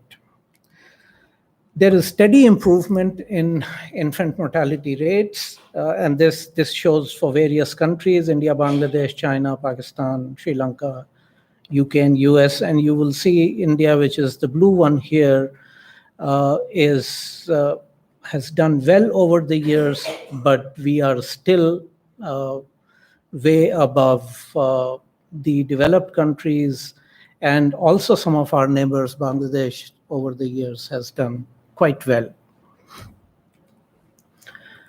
So this National Health Policy 2017, I'll not say much about the policy per se, but there are immense research opportunities for people who do health-related research. So, for example, one aspiration is for HIV/AIDS by 2020, this year, to be 90-90-90, which means that 90% of people should be detected and 90% should be treated, and all of that. And most of you probably have lost this perspective that HIV/AIDS continues to be a pandemic. Coronavirus is not a pandemic. HIV/AIDS since 1980 continues to be a pandemic. There's also opportunities for leprosy, Kala-Azar, filariasis, all of these very important for India. Most importantly, the world the world wants to eliminate TB by 2030. India has made a very bold suggestion that we will eliminate by 2025. How we will do that, it's not very clear, but it's very clear that if we are to do that, we will need adequate tools. We will have to develop more effective tools. We will have to combat drug resistance. And it's not going to be just a researcher in a lab, but also this is going to be a complex interplay between various things, and environment obviously is very important. Besides that, reduce blindness as well as reduce mortality from cardiovascular disease, cancer, diabetes. So it's really a document that has a lot of hope and a lot of aspiration. On communicable disease, I mean, I'm not going to go through the diseases, but you know that these are diseases that we should be worrying about. But the most important thing is to strengthen and integrate laboratories, hospitals, and the public health system. And if we had done that, if we had strengthened those, we would not be running so scared with this virus that is not killing any more than a bad flu would. One other point I would make here is that the drug industry in India, the generics industry in India has done remarkably well. We've become the pharmacy to the world, but there is a problem with that pharmacy to the world, and I'll come to it at the end. But to celebrate their achievement, so for example, Cipla has been able to produce antiretroviral medicines for the world at roughly $1 a dose, whereas the comparable medicines are available in the West at about $12,000 per year. The same goes for hepatitis C. Hepatitis C is now a curable disease. A medicine has come out, and Indian companies have been producing this medicine for about $300 for complete cure versus about $65,000, which is available in the West. So this is really a success story, but this success has a condition to it, which I will come in the end. And finally, when we talk about infectious disease, communicable disease, we forget about non-communicable disease, which is constantly rising in India. In 2014 in India, 60% of all deaths were due to non-communicable diseases. Diabetes is rising, cardiovascular disease is rising, cancers are rising, and again, the health policy has aspirations to tackle these. Emerging infectious disease, sorry. This report came out in Nature in 2008, where researchers from London modeled the world to see where the next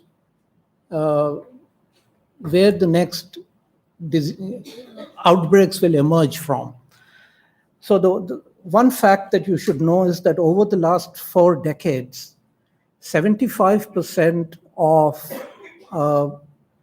emerging infections are due to viruses that have jumped from animals to humans. Okay, so animals are very important in this whole context. And when one does that, one sees that India is a hotspot for many things, whether it's viruses jumping from wild animals into humans or domestic animals into humans, or drug-resistant infections, or vector-borne, insect-borne infections. But the point really is that if we have known this for the last 10, 12 years, what have we done about it? So if One Health is so important, if the health of animals and the health of humans are linked, what have we done?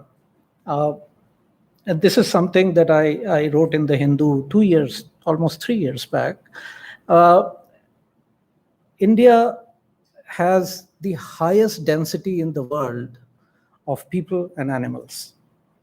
We have about 400 people per square kilometer, 156 livestock, and about 220 poultry per square kilometer in this country. So we have to be worried about infections coming from animals into humans. The second fact is that, as you see with this coronavirus which is spreading, bats appear to be a major reservoir for many emerging viruses. India has 117 species and over 100 subspecies of bats that are indigenous to India, yet we know nothing about what's in them. There is actually a festival in Nagaland where they hunt bats once a year. They go in a cave, they put a net on the mouth of the cave, and they smoke the bats out. So what's happening in people who are exposed to these bats? Recently, a study was done by NCBS in Bangalore, where they linked some of these viruses, or at least signatures of these viruses, in both bats and humans. And unfortunately, that work has been shut down by the Ministry of Health and ICMR, saying that they did not have prior permission to do that work. That's the level of preparedness we are talking about. The point is that the technology is not complicated at all. The technology is available. And to put this into perspective, the SARS outbreak of 2002-2003 cost the world an estimated $40 billion. This outbreak, God knows how much it will cost us, probably in the range of about $500 million. What it costs today to sequence the entire virosphere, meaning all the viruses that are present in the environment, if you were to obtain the genetic sequence of those, it will cost in the range of $6 to $7 billion. So it's about a seventh of what SARS alone cost the world. Yet the world will forget this outbreak just like it has forgotten other outbreaks when the outbreak is over. The time for preparedness is not when the outbreak is on. The time for preparedness is when you get time between outbreaks. We have had another coronavirus coming for 13, 14 years since SARS. We've done precious little about it.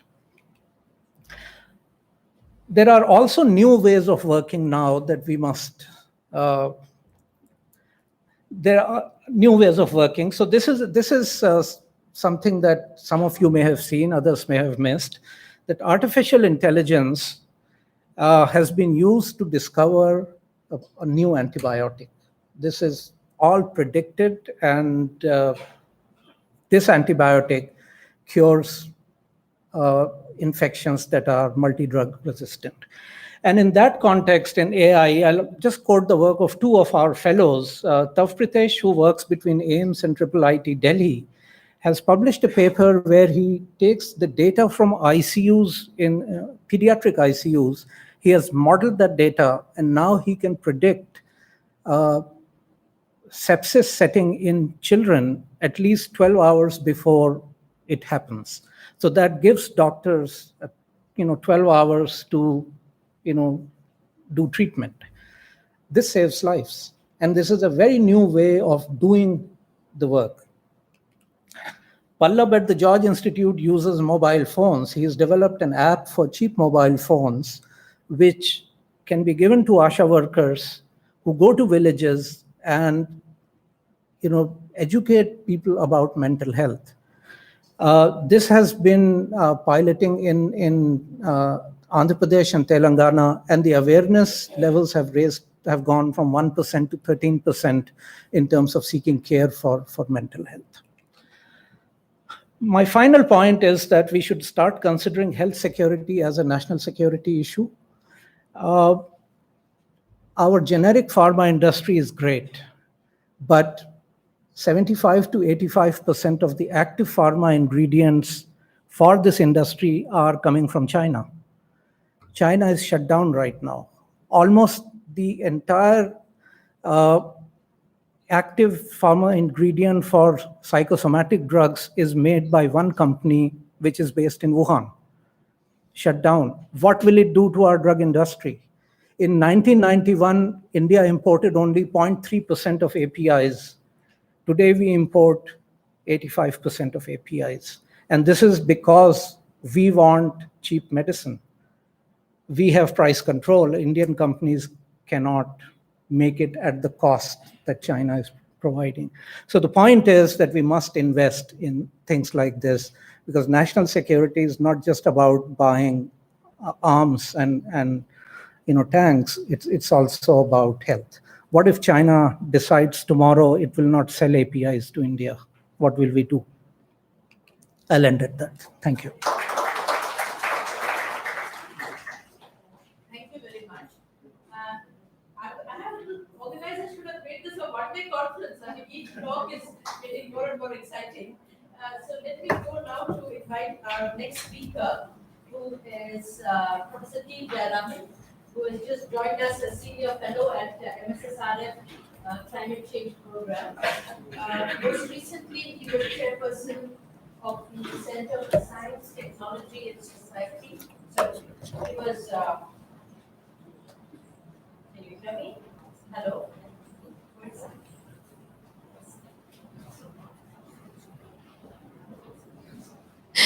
Before joining us, he was chairperson of the Center for Science, Technology and Society at Tata Institute of Social Sciences in Mumbai, where he was also head of the Dean of the School of Habitat Studies.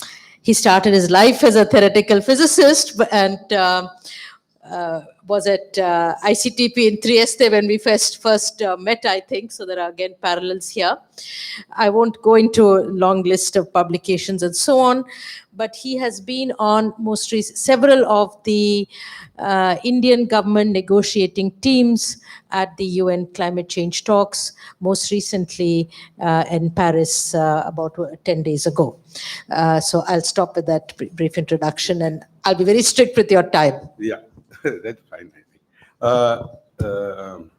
Professor Swaminathan, distinguished guests and friends. So it's a pleasure to be able to participate in this very interesting event. So let me talk about some aspect of climate science. And the point I wish to make is that there is something intrinsically anthropocentric about global warming. And that, I think, shapes the nature of the discipline, and it is important to be aware of it. And I don't think we always are. If it were not on Earth, then this would be called the study of planetary atmospheres. Venus, for instance, is well known to have a runaway greenhouse effect. Several other planetary atmospheres have been studied. So there is something intrinsically anthropocentric about global warming. And I think it's important to see how that intersects with the nature of how the discipline evolves and is practiced.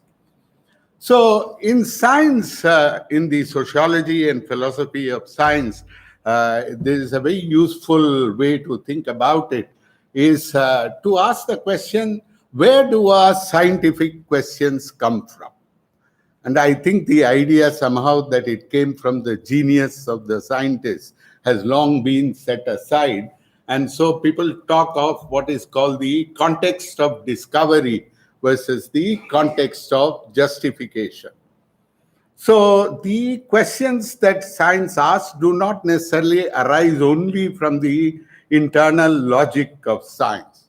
And that, of course, I think in India we are very familiar with it. And I think in Professor Hariharan's introduction of even the work of the foundation, and you see very clearly that the kind of science that you do is shaped by very definite ends that you desire, very often societal in character. For a developing country to invest in science, that was a necessary justification. But very often, I think we restrict this idea to the delivery of processes or specific outcomes and things or commodities, artifacts. We do not always appreciate the extent to which it shapes the very nature of the scientific question. So, of course, there is a certain gap that you would like to preserve between the context of discovery and the context of justification. It includes the social context, including gender, for instance. There are many other things which could be related to the context of discovery. But we would always like to hold on to the idea that the context of justification, the answers that you get by scientific investigation, do not depend on who and why you ask the question. A lot of contemporary social science is simply skeptical of this separation, and that is at the heart of many debates that are in the realm of the environment, etc. But at the same time, I think perhaps in areas like climate science, we are insufficiently self-reflexively aware of where our questions come from. And this, I think, is particularly important for sciences that have an anthropogenic context. There's a wide variety of areas where this argument, I think, is applicable.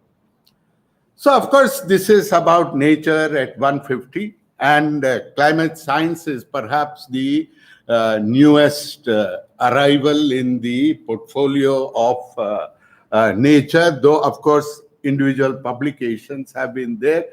But what I'd like to draw your attention to, apart from the fact that the top 10 cited papers in climate change, according to Carbon Brief, which did a study of Scopus citations, the 6 out of the 10 come from nature.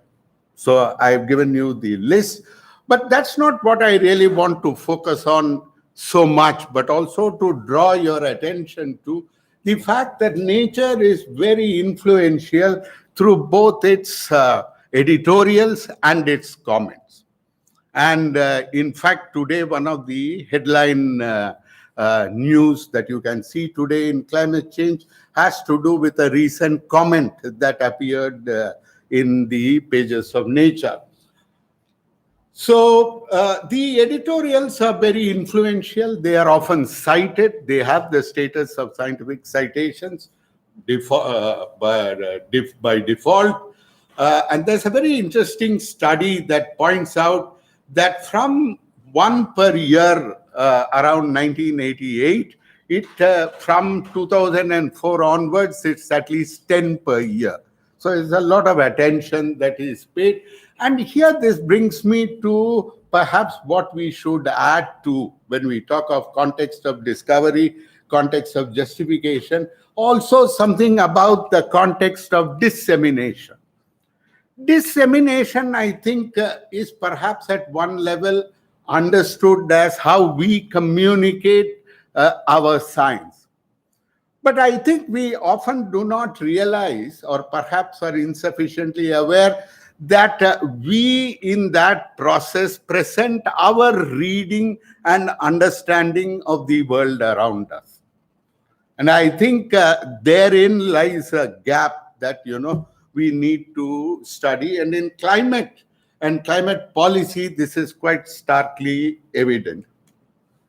So I'll skip this. This is a very interesting set of studies about the emphasis in the editorials of Nature, how they frame the problem.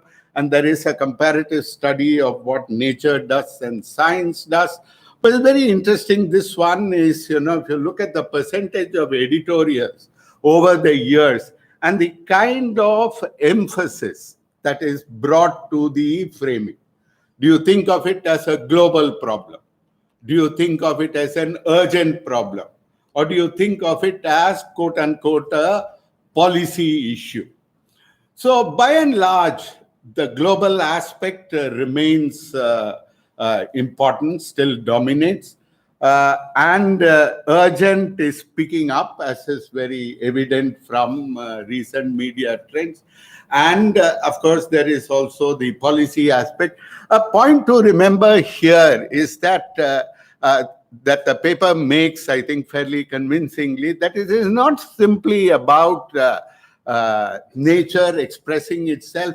It's also being sensitive to the currents, the media commentary, and the general emphasis of its time.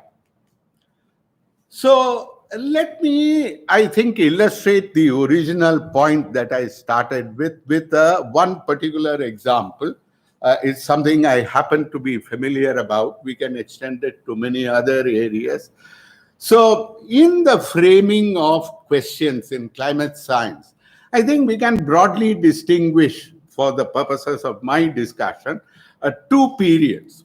The first was to assert the anthropogenic source, the character of global warming, in the face of a lot of climate deniers. So I think that really occupied the mind of climate scientists. And if I may say so, in retrospect, it has left them with something of a defensive stance in the face of criticism. In the IPCC, this is very visible on the surface. There is a need to agreement on issues where perhaps a good level of disagreement is beneficial in the longer run. The second, I think, in the more recent period around Paris Agreement and later, science has become also a tool of measurement of action. Also, appropriate metrics towards monitoring and evaluation have come to, play a role in the discussion of science. But all of this begins with an underlying tension, which has only become evident more recently. And that the framing of the problem itself of greenhouse gas emissions, there are two ways you can think about it. Are we talking about it as pollution? And if you look at the language of the Framework Convention on Climate Change, there is a lot of it there. So what happens if you have a pollution perspective? Nobody has a right to emit. Okay. So if you continue to emit, it is on sufferance because you cannot act immediately, but you are obliged to act quickly. Fossil fuel-based emissions are somehow a historical error of humanity. And developing countries too have no differentiated responsibility. It's a question of how quickly can you stop. If it is pollution, how can a little bit of pollution be good for you? On the other hand, in India and many other developing countries, and Sunita Narayan and Anil Agarwal were really pioneers in this, you have a perspective of carbon space as the ability to emit into the atmosphere as the utilization of a limited but nevertheless a global commons. So the equipartition or the sort of equitable access to the global carbon or the global carbon space or the global carbon budget should be the measure of discussion. No, climate science actually took a long time catching up with this idea. It's very surprising. In fact, just around the time of this paper, without knowing it, some of us also articulated the idea even in the Indian context. There's an old history. And this is, I chose this because this plays out in the pages of Nature, this little debate. So this is a paper called Warming Caused by Cumulative Carbon Emissions Towards the Trillionth Ton. And they have a striking abstract, and it is worth looking at it. So it says that we find that peak warming caused by a given cumulative carbon dioxide emission is better constrained than the earlier approach. There was this debate about fixing the value of the parameter that converts warming into temperature, energetics into temperature. There is a lot of uncertainty. But what they found is a remarkable linear relationship between cumulative emissions and the peak warming. So, and they note at the end, quite strikingly, so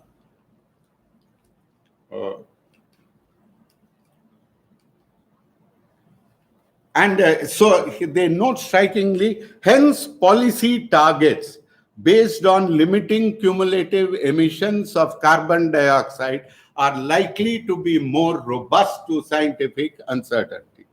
So the policy implications were clear immediately. Some years later, there is another paper with cumulative emissions and climate policy, which was very direct, and it said the emerging scientific focus on cumulative carbon emissions may make climate negotiations harder, but it serves to clarify the scale and scope of climate mitigation needed to meet potential temperature targets. And from countries like India or China or even others, we would add also the notion of equitable access to the global commons. But there was always resistance. Even the Secretary General of the UNFCCC at that time, who you might have thought would be a neutral player in a suggestion of this kind, was very clear that she would hear nothing of carbon budgets. And in fact, the authors themselves quote her and says, I don't know, she says, who would hold the pen in setting out the allocations. So there you have it, clear and fine. So what happened over time? So while this has been argued in policy separately, when we reached the special report on global warming at 1.5, the most recent one, there is a very peculiar state we reach in the scientific framing. The only numbers which are given as reliable in that report relate to what remains of the carbon budget. And in fact, while they note that the total carbon budget is an important ingredient, it is passed off with a footnote in the summary for policymakers that there is a clear scientific basis for a total carbon budget. However, neither this budget nor the fraction of this budget taken up by past emissions were assessed. So you see, there is clearly, there is more that we can say, and I think I won't go into it now Today is perhaps not the occasion. But I think when it comes to climate science, and I think it's very important to journals like Nature, given the extraordinary singular influence that a few journals have to preserve a plurality of opinion and scientific interpretation even in our scientific work. So I think while Nature is truly one of the colossus of scientific publishing, like in all fields, as we learned originally in biology, diversity perhaps is also an essential requirement. So I'll stop here. Thank you.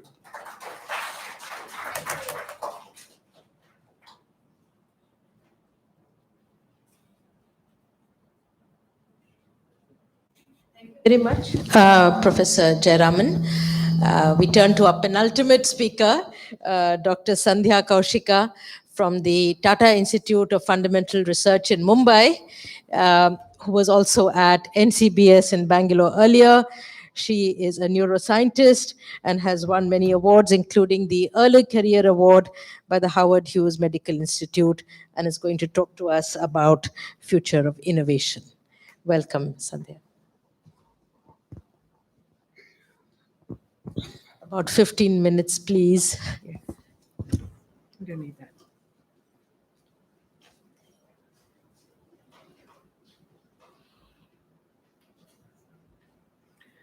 Okay. I think I must be the only person here who first heard about Professor M.S. Swaminathan from a newspaper. I read of him when I was in high school as the father of the Green Revolution of India. So it's the first time I have seen him. And of course, I started my life in any little way with science by reading Scientific American. And so I was really intrigued to hear that Nature was started, which is what Shubhra said from Nature India was Nature started is the original Scientific American. Okay. So I cannot compete with all of these earlier speakers who have come, and especially Shahid, who had so much data to show, and some of the data that we didn't see in the previous climate talk. But I thought, when I thought about science, and I've been thinking about this for a little while, ever since I've been exposed to some fora where I've got to go and hear people. When I think about innovation, which if you look at the dictionary definition is new method, idea, or product, there are two things to my mind, which is innovation in science and innovation from science, both of which intersect, of course, but are independent from each other. Innovation in science, people identify new problems to address, and in the previous talk, there was a very interesting discussion of how your context decides what problems you decide to address, new approaches to address the same problem, and new techniques to address old problems. All of these together lead to conceptual advances. Structure of DNA, being a double helix, was a conceptual advance which set up our ability to understand the central hypothesis, which was how did DNA give you RNA, give you protein. It sort of came naturally from the structure of DNA. But the second is when you think about innovation from science, which is a vast ecosystem, which Shahid briefly alluded to, uses these conceptual and technical advances. That is the path to society. And what is interesting and important to recognize is incremental progress can have tremendous societal impact. If you can bring down the cost of a kit which tests for TB by 20%, your public health expenditure in detecting TB will go down, and our government budgets will go down, and access will improve.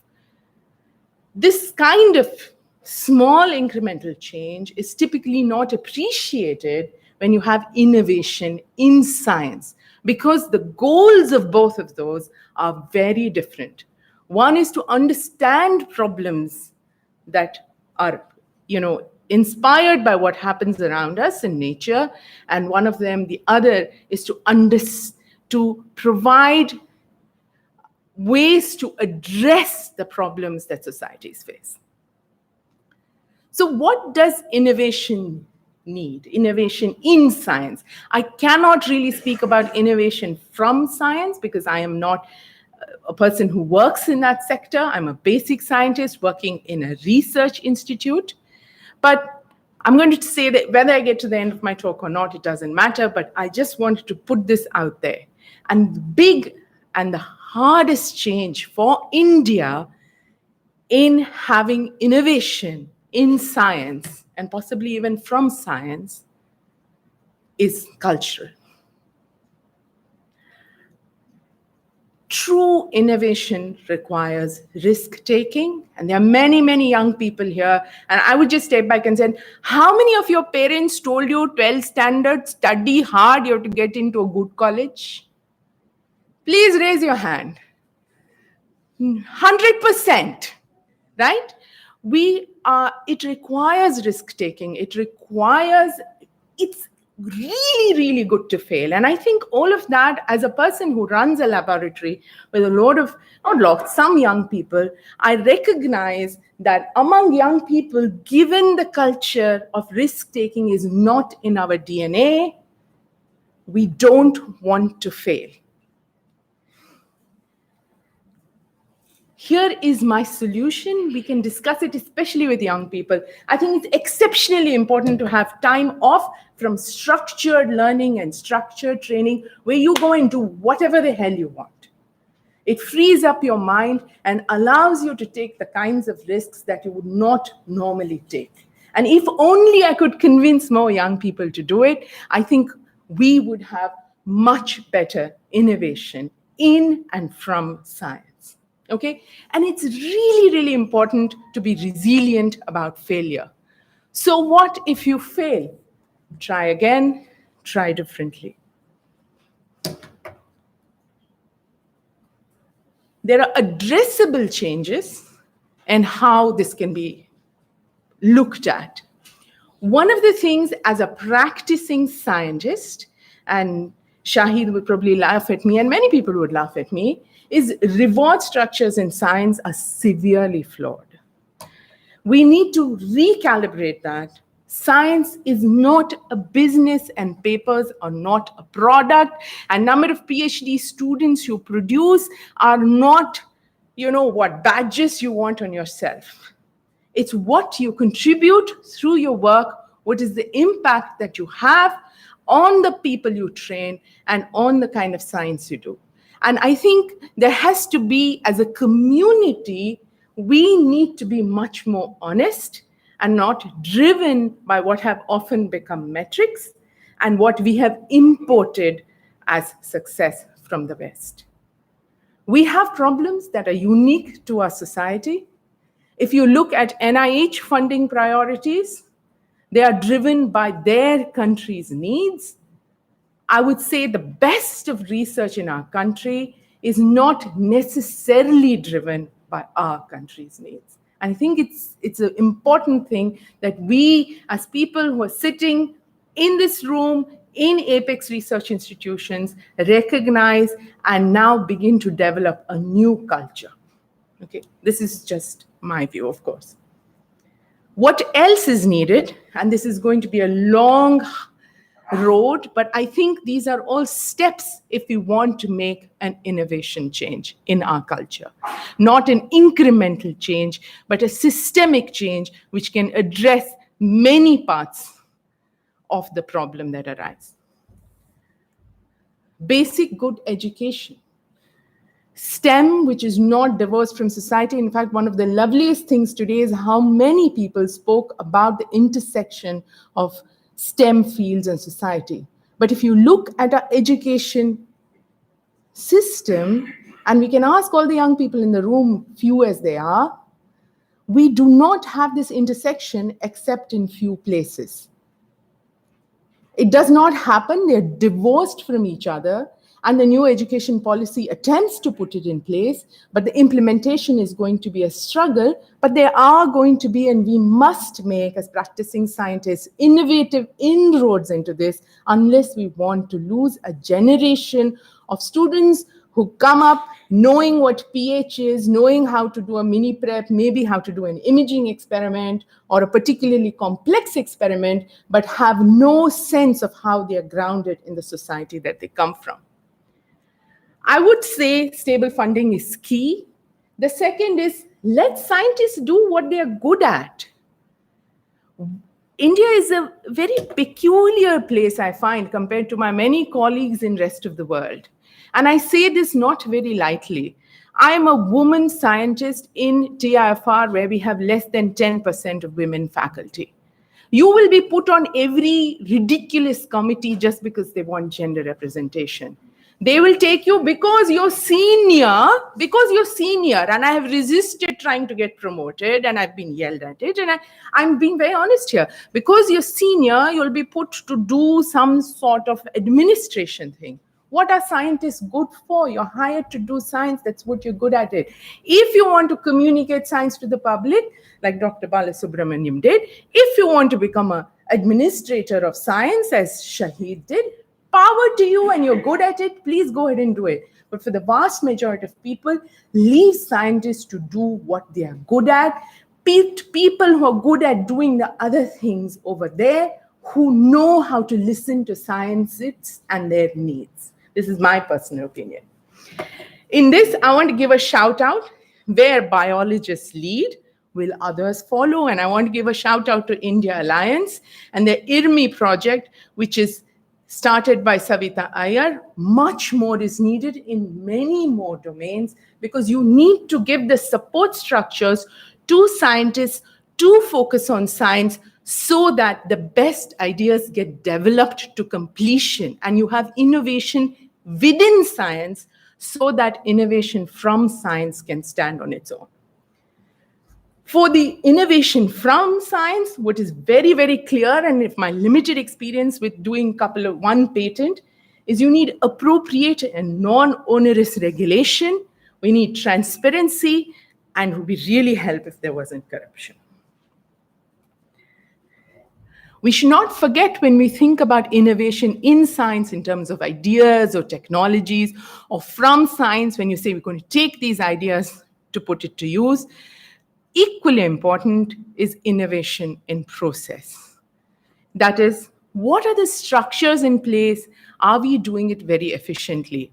For me, it was enlightening when I was part of the HHMI for how the granting system worked, or now with India Alliance, how the review process works, and how the vast majority of rest of Indian funding agencies or other places where you want to get anything done work.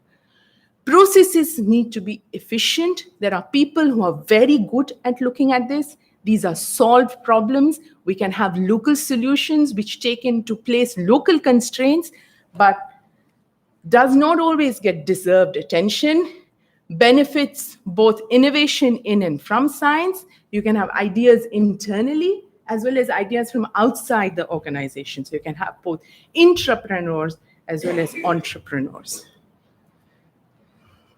What is my perspective on Indian science?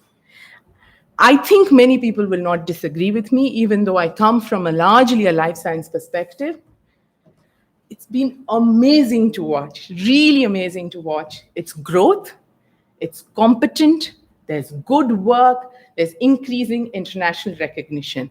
It isn't a gloom and doom scenario, and which is really, really nice.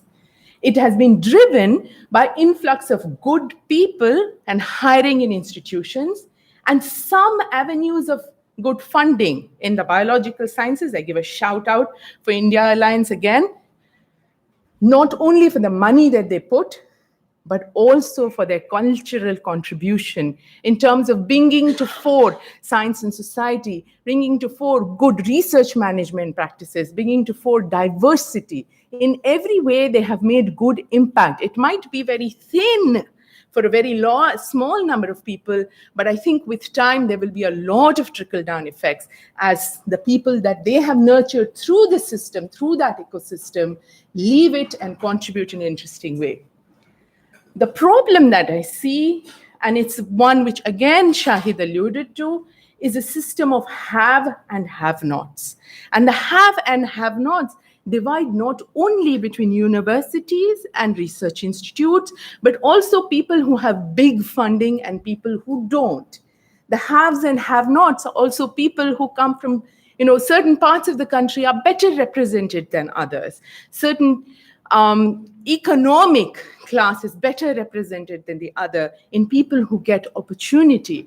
And there are many, many inequalities. And the have and have-not system hampers entry and continued progress. Simply because so far not a single person in any part of the world has been able to solve the innovation puzzle in standard means. We are never able to say where the next good idea is going to come from. We are never able to say which good idea which looks good on paper will actually translate and fly in a market economy. We still don't have that. There are plenty of good ideas that die and don't turn out to be anything at all. Therefore, diversity in our pipeline is essential to get the best science possible. I'm done, almost. When I was invited, I put out a tweet saying, what are the thoughts? Here are some of them. You can look at it. Of note, and I think is here, with a growing science footprint in India, what aspects of this ghost story should be different from that of the West? And that's a discussion in of itself and a separate talk. There were other things that people commented to me from other places when I said I was giving this talk and give me your thoughts. And finally, what's your take home that I would like to share today? It's okay to fail. Appreciate that basic science is not a business. And inclusivity for the best ideas to come to fore. Thank you.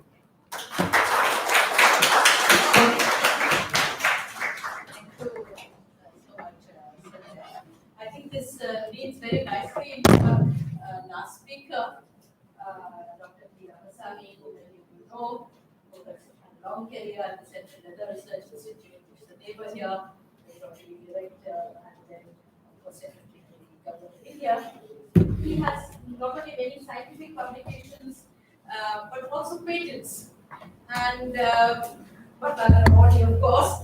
But I think what I'd like to say is he's inspired many of us with Inspire. So I think that leads us, right into the last bit of our talk today about the future of science. Thank you, Dr.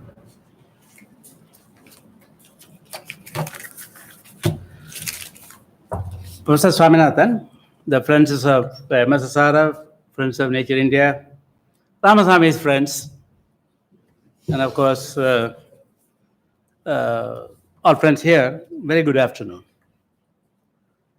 I have on this occasion 3 emotions to share. First, I thank Nature India and the Foundation for inviting me to this capsule on education. It's truly an education to me. Thank you very much. I'm frightened to speak. After Balu spoke about his communication system and Sandhya talked about science, I'm truly frightened. That very rarely I get into that mood. I also would like to seek an apology. What is this for? I think when they asked me, I might have written some title. I forgot what title I gave. It says pushing forward. I'm pushed around. How can I be pushed? Therefore, I had changed the talk into STA policy for research in what I call a low resource setting for a pro-poor agenda. There has to be a certain reason for this change, which I don't know why. But you see, my friend Balu talked about octave rules, 8 rings. And this is going to fault in many of them, for sure. But I'm a chemist. So we understand the periodic table. His octave is 1, I have an 8 system. If you work in the government as a secretary, you belong to the inert gas group. So you belong to this helium, neon. So that's the group I belong. That way we don't change. But having heard some of you, I think I have to present the government's view of the policy space in the perspective in which we are assembled today. We talked about 2% GDP and so many other things. If you take the global R&D intensity, they are usually measured by two parameters. It is by full-time equivalents professionals of R&D per million population and percentage of the gross expenditure of research and development as a component of GDP. Now, the total investment of the world as of 2016 in purchase power parity terms is $1.8 trillion. The total amount is $1.8 trillion across the world on purchase power parity terms. What I've done here is to plot the top 44 nations which are investing in this $1.8 trillion in significant forms. Under this category of these benchmarks are 2% of the gross expenditure on R&D as a vertical line and 4,000 full-time equivalent professionals per million population of that country as a horizontal line. And if you look at this is the number of people, this is the GDP. Then I will see that Balu talked about Ramachandran angles. I was growing in those times. So this is remembering the Ramachandran kind of plan. 4 quadrants. We look at this, there is a quadrant. The countries have been coded in color by the continents. This is Americas. The green is Asia. Then we have this Europe. You can take the whole world. These are the major investors of the world in research. So you can forget about the rest of the, you don't don't count the countries. You talk about who investing. This is the United States. This is China. And this is in India. When I was Secretary Department of Science and Technology, I used to write the speeches for the Prime Minister, say we'll invest 2% of the GDP. But what I didn't tell you, to invest 2% of the GDP, which I didn't tell even the PM, you need to have minimum of 1,200 scientists per million population. You require a number of people to invest upon. It turns out that the investment of India, public investment of India into science and technology from 5th to 10th plan was 25,400 crores for 6 departments. In 12th crore, it went to 1,27,000 crores. We invested. But that investment, if you take on, this is the World Bank data of 2016. The plot is taken from the World Bank data. If you take the purchase power parity investment of India, divided by the 2 lakh scientists, full-time equivalent scientists this country sports of, your investment will be $332,000 per person, full-time equivalent, which is, as of 2015, matches out of the United States. Therefore, if I have to have 2% of GDP investment, this requirement is number of scientists to increase, full-time equivalent scientists increase in manifold. When I went to Delhi, this number was 93. Okay. No, sorry, 134. 134. And we were slightly better than the country to which we don't want to lose in cricket matches. We have now raised it to 200. But this needs a minimum of 600 if you want to make an investment and get a return for the country. Investment cannot become a goal. Investment is for a return for the country. Therefore, that is an issue. So now I am going to talk about this. If you take the number of countries in this place, out of the 42, there will be 24 countries in this place. Will I call a low resource setting quadrant. There is this high resource FTE intensive quadrant to which United Kingdom belongs. of 4,200 people. Russia belongs. This is Israel, resource-intensive quadrant. That is this quadrant of high resource and high manpower intensive quadrant. Believe me, my friends, R&D outputs of this high resource FT intensive quadrant will become unaffordable to people living in this country. It's not big rocket science. Affordability of this group of nations with the research happening in this process is going to be a question. Sandhya talked about innovation from science, in science, and innovation per se. As somebody who worked in the government, I put the affordability of innovation. The purpose of innovation has to be as much important as the process of innovation. If the purpose of innovation has to include people who are otherwise in the fringe of the society, then the scientists have a responsibility to move them from the fringe into the mainstreams. Therefore, today I talked about a policy for pro-poor technology agenda, which is necessary, in my opinion.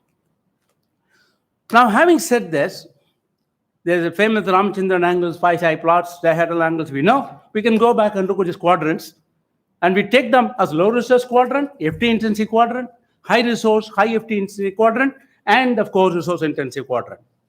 Then you do a SWOT analysis on all those nations. I'm not talking about any specific nation. All the nations in this category, you would recognize the strength of a low resource quadrant is affordability of meeting the needs of poor, because investments are in that category. The weakness is weak base and leadership. The opportunity is to resource optimize. Innovation, I have always found, is a result of poverty. Because when you are poor, you find a ways of solving them. But poverty has a way of forcing you to do resource optimize. And of course, if you stay in that low resource quadrant and don't do anything about it, development bypass will happen. You're going to avoid. Development of country will be passed. If you take the FT intensive quadrant, to which category, unfortunately, England belongs today, because I have a lot of affection for England for some reason, because I did my PhD there. Their FT is strength, 4,200. Can you believe United Kingdom invests on purchase power parity terms per scientist half of India today? Therefore, low GRD per FTE. Linked FTE to resource, and that will mean flight of FTE. Like, for example, Russia. Russia has full-time equivalent, but there's no low resource setting. Now, you take the resource and high-intensity process like the US, you have strength is value maximization, weakness, affordability for meeting the needs of the poor. That's a strength, that's a weakness for them. Opportunity leadership, threat is inability to serve poor markets. Therefore, you look at the resource-intensive quadrant like innovation leadership Israel, their weakness is affordability. They are third highest innovative country in innovation index, Israel. What is the share of the global trade and high technology? 0.2%, half of India. Problem is affordability. You don't convert your innovation ability, innovation index into market gain. There's a question of leadership and an outprice in the main markets. So the present grammar of research policy of the world is based on competitive excellence. Each country is wanting to compete with the other. Therefore, multiplication of the investments take place for the same treatment. Therefore, the question of competitive excellence for R&D, and when you talk about the private good, which is a competitive economy process, especially in a healthcare system, you talk about $21 trillion economy of the United States. 18% is healthcare cost, which is large in the GDP of India. Therefore, you could get to a situation where the private good drives to a business and health, where the service element is compromised. There is the danger of becoming unsustainable, unaffordable for more than 2/3 of the global population as a science policy in space. Strategic alliances and designer partnerships among these groups of nations really provide an alternate grammar. It is not competitive excellence, it's a collaborative excellence in terms of addressing the needs of the poor.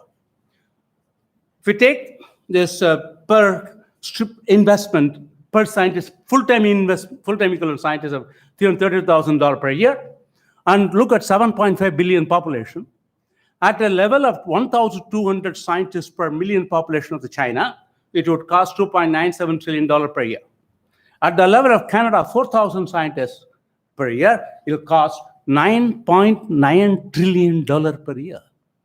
Only 2 countries have GDPs higher than them. Therefore, this model of 4,000 scientists with 330,000 is unsustainable for the world at large. We have to therefore ask a different set of questions.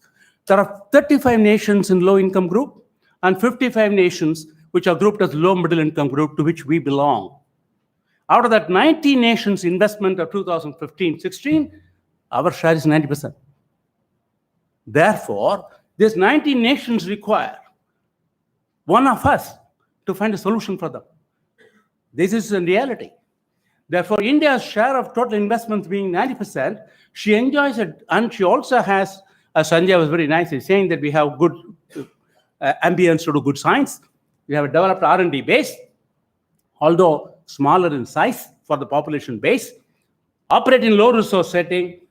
Therefore, we are unique advantage in perhaps leveraging the pro-poor agenda of science policy for not just this country, for a group of 90 nations.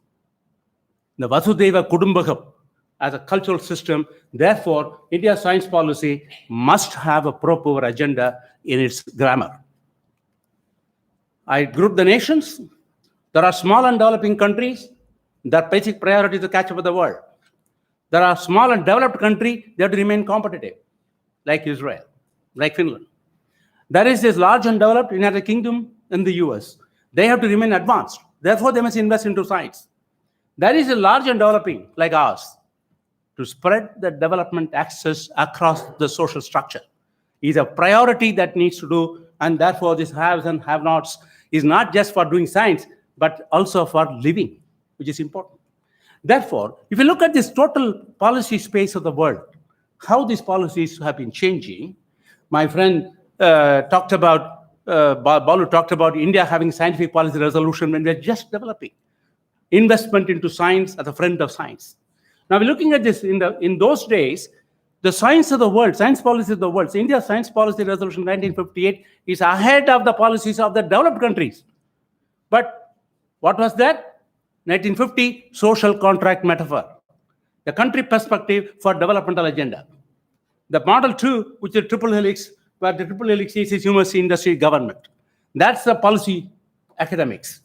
The present policy space is what we call a frontier research, grand challenge, responsible research and innovation. So the policies that we talked about were the last century policy space in the parlance of the European Union. Okay? But that has a market leadership as a focus. Market leadership, again, competitive space. The question here, developmental agenda of the poor has to be met in this country. Finish. So the policy lessons for research for pro-poor agenda should be focused on operations for low resource setting, spreading the developmental agenda to the community, affordability of innovations to the prime mover, the value for the people in what, I don't use the word bottom of the economic pyramid. In my opinion, the use of the bottom is a value proposition. I use the word base of the economic pyramid. Pyramid cannot stand on the vertex. On emphasis on public and social good, I'm not worried that Indian industry is on investing in the sector. I believe Indian government has the responsibility to take care of the poorer people. Social good, public good activities are important for research, and therefore we don't worry about the rest of the world grabber. Mixed model, what I call a mixed model, we still have a social contract metaphor relevant. We still have the triple helix model relevant. Therefore, we need a mixed model of a balanced synthesis of the social contract metaphor, of this triple helix, and the responsible research and innovation. And I believe it appears that India might be in a very unique position across the world, operating in low resource setting to offer the benefits of R&D for public good, and in combining mixed model of emerging science policy lessons for research for the world. Summary, current global model for research, are FTE intensive, and they're not sustainable. Believe me. You know who has accepted it? Mr. Obama has accepted it, my arguments. They could fail for the pro-poor technology agenda needed currently for the world. India, during the last 10 years, could explore innovative science policy with pro-poor agenda through strategic alliance and designer partnerships. That's the goal that you're looking at for research and help the people in the base of economic development. Have a relationship with Israel, with an high innovation, with India, share the Indian market. Because they need the market. With increasing costs, Indian research could also get outpriced after 10 years. What is needed is truly the will of the scientific community assembled here to focus on responsible research and innovation and connect R&D to the developmental economics and what I call convergent solutions to the problems of the poor. The rich, today, most of our young people are solving problems of the rich in the research laboratories. Somebody has to solve the problems of the poor, and India is eminently required to do it. I'm not talking about able, required to do it. I'll finish this one comment for Cynthia's comment. My niece, writing the +2 exam at the moment, my brother's daughter, I used to go and tell her, I have been telling her the last few exams, don't worry about the marks. Even if you fail, it doesn't matter. Thank you. Thank you very much. We have, I think, although we are as per our program ending now, but I think we can open the floor for about 20 minutes or so, because we have really a galaxy of speakers here. And so if any of the audience or even the speakers, quick questions, comments, and no speeches. Can we have a mic passed around? Okay, so can I invite the speakers to come and sit here so that you can face your questioners? And okay, you can sit there. Yeah, please, Dr. Shahid. Yeah, can we have the first question from Sangeeta? Yeah, please start addressing it to. Yeah, actually, this is not a question for any specific personality here, but it's generally to look at the science policy interface. And I'm actually very curious to see how much of science has actually been taken up into policy. I know we've set different topics for scientists, and also the last speaker was very provocative, and it also gives a clear indication of policy. So how much of science has actually been taken up by policy decision making, given that we are all moving towards evidence-based policy? Right? Thank you. We'll take a few questions and then, yeah. Yes. I think it'll be in the middle. No, I don't know. My name is Gopi Warrior. I'm editor of Mongo Bay India. So a question related more to the point that you raised, Dr. Balasubramaniam. You talked about more science and languages. That was the last point you raised. As a practicing editor, I mean, I know the point is not so much the end. I mean, there is enough market for science in languages, but the problem is at the supply end. I mean, starting with the absence of vocabulary and absence of competent people to communicate. Have you thought through that? That's one question. Thank you. We'll take a few questions. Yes. Anybody else? Yes. Please introduce yourself also. Can you pass the mic down? There's another mic. Okay. My name is Sibi. I'm an independent journalist who writes on environment and science. So there's just something I was curious about, since we're talking about science communication in India and the various problems. So, ma'am, when you talked about how the cultural DNA of India is preventing it from taking risks and so on. So I want anyone who feels they want to comment on this to talk about this invisible kind of elephant in the room of caste, because as we know, like caste is something inherently Indian, like it's endemic to India. So, and like diversity in terms of caste clearly is lacking. So I'd like to know if anyone's thought through this, how does it affect, like Sir Shahid sir was talking about how investment in R&D could have saved, $500 million being lost if only we had done enough research, 6-7 million. So is there any calculations in that sense also? Any other? Can I just add one comment and then I will, one of the things I'm struck by is, I'm at the Indian Statistical Institute, and what some of us have discussed for long is when Mahalanobis set it up, question was to bring scientific rigor and, innovations in technology or, in processes and models, etc., but very much to apply it to national problems. In fact, in our mission statement, we have that. And I can speak for economists. 99% of economists in top institutes are just imitating what people are doing in the West better than us because they have more money, resources, travel, everything. So I think this is a question that I would address to all of you, is that we recognize it, but how do we, take the best of science and apply it, what Dr. Ramasamy said, to national problems. So let me start. Sandhya, you want to come in?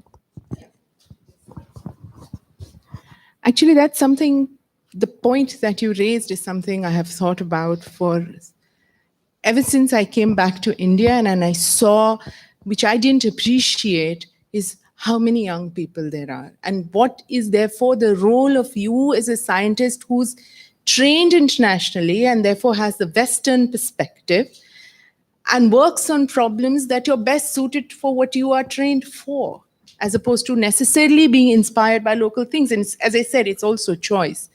I think there is a role for all science that happens, because India is still at a place that we've just reached, I think, close, I like to think a critical mass, but probably still fall short of competent, good people. Without that, you really can't begin to have a pool of manpower which is trained enough to to unleash their creativity on what are local problems. So we're still at that building up level. And I think that's where the role of people like us is, who are working on Western problems. But your point is very well taken. Dr. Balasubramanian, you had a question addressed to you. The one issue I want to highlight, which has not been talked about so far here, is the role of private foundations in Indian research development and so forth. Dr. Ramasamy talked about, I think, his model of we need to be essentially pro-poor, address our questions in a manner that actually does bring about very nice comprehensive view, which still holds on in the even before the triple helix that you talked about.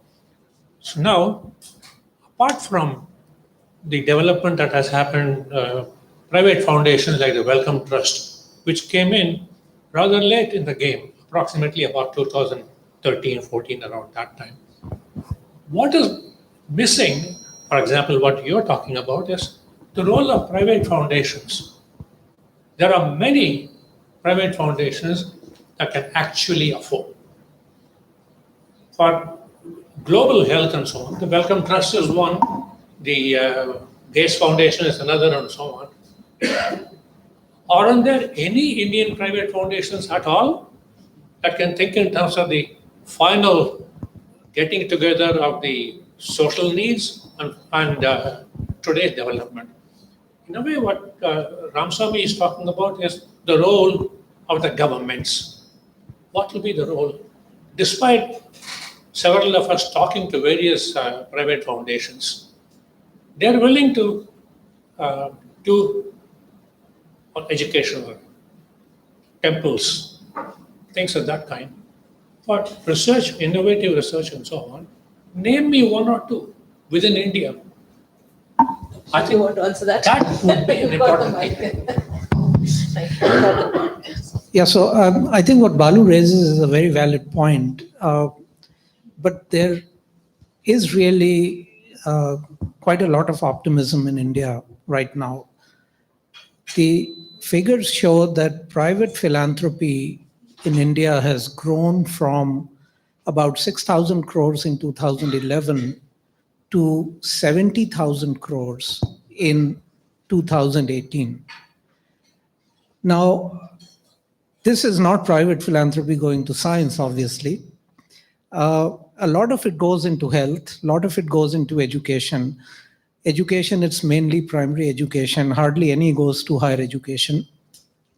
So I think it's also very important that we scientists communicate this need well in a language that is understood by these people who are giving the money.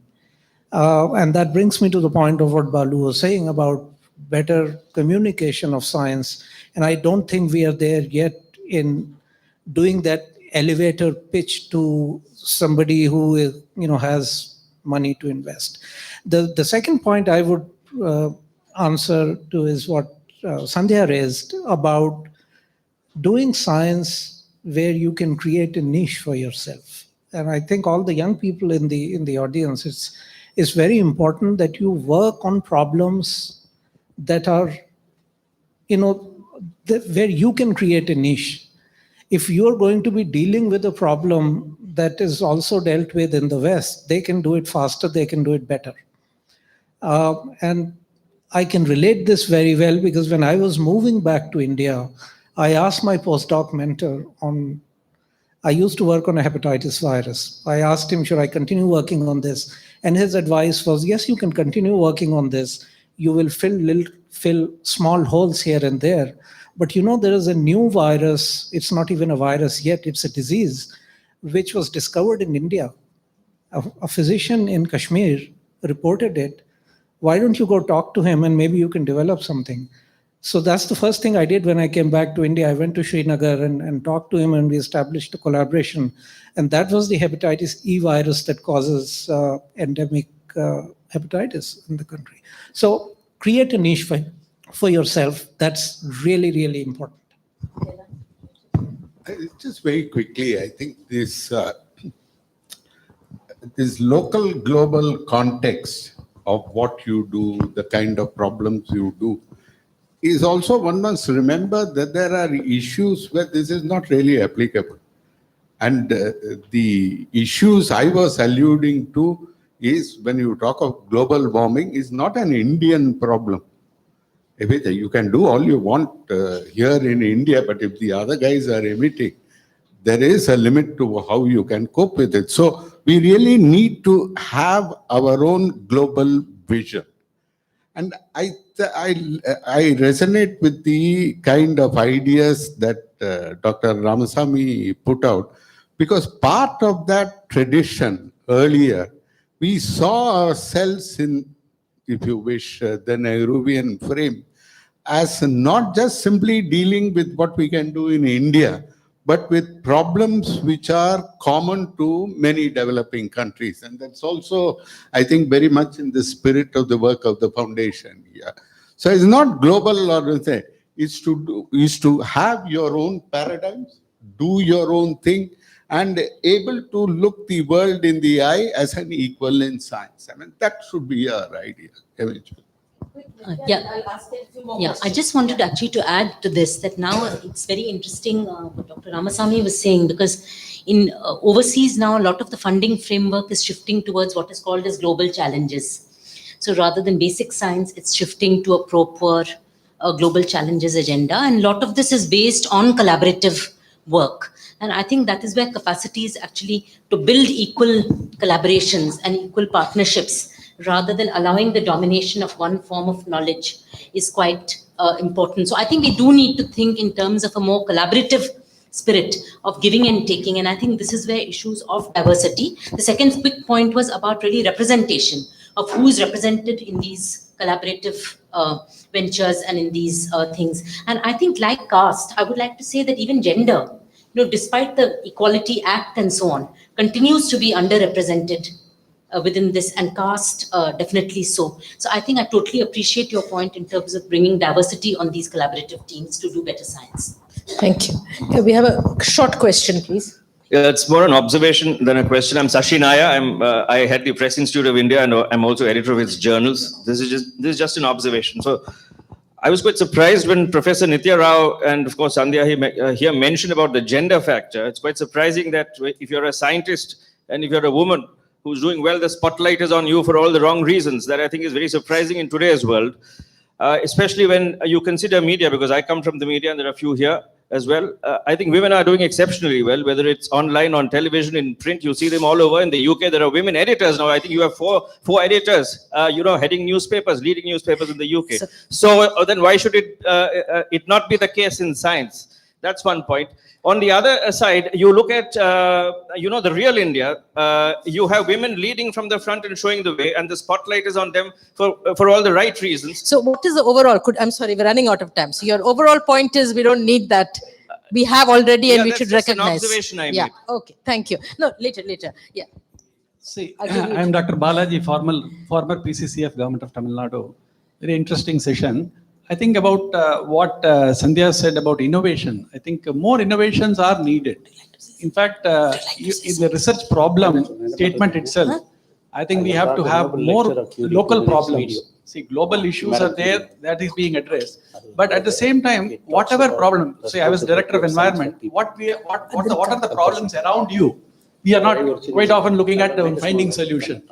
See, I used to tell this to engineers, civil engineers and mechanical engineers, we have plenty of them now, and find solutions for the local problems in an innovative way so that we don't have, we are just saying about the problems only and not finding solutions. I think research on these lines in innovative way can really address the problem and also of the pro-poor. It will be helpful to the poor as well. Thank you. We'll take one last comment from Shubhra and then the panelists can wrap up. Yeah. Yeah, so one of the things that I come across very often is philanthropy in science, and the very question that we are talking about, and why there's no non-governmental funding in science. And one of the reasons that philanthropists who want to invest in India face, the problems that they face, is the problem of paperwork and bureaucracy.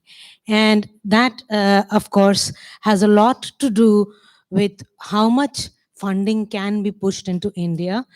Even if you want to, we are not able to. Yes, I see he's raring to go. He's just burning. Yeah, I know. He certainly can answer that. And the other thing that I wanted to put in perspective of nature as a place which has started giving more and more importance to how inclusive, how gender sensitive we are in our coverage. It also goes to show that the coverage actually is a reflection of the fact that we have a woman editor. In the 150 years of its history, she's the first woman editor who took over last year. And so I think that also reflects on how we do things. One comment for, yes, absolutely. There are so many things. Stellar lineup, I would say, and I totally agree we should have had it for the whole day, but so much knowledge in one room, too contagious. So what I'm saying is, we had Professor Ada Yona to visit us at the Delhi office. She's the Nobel laureate for ribosomes, findings in ribosomes. And she did concede that the first communication to her from GNR, you mentioned him, was the one that she took to the lab, and that's the one that got her the Nobel, and it rightly rested with GNR. So yeah. Okay, so we'll start from that end, and the last word from all the panelists. Yeah. So we talk about the philanthropy.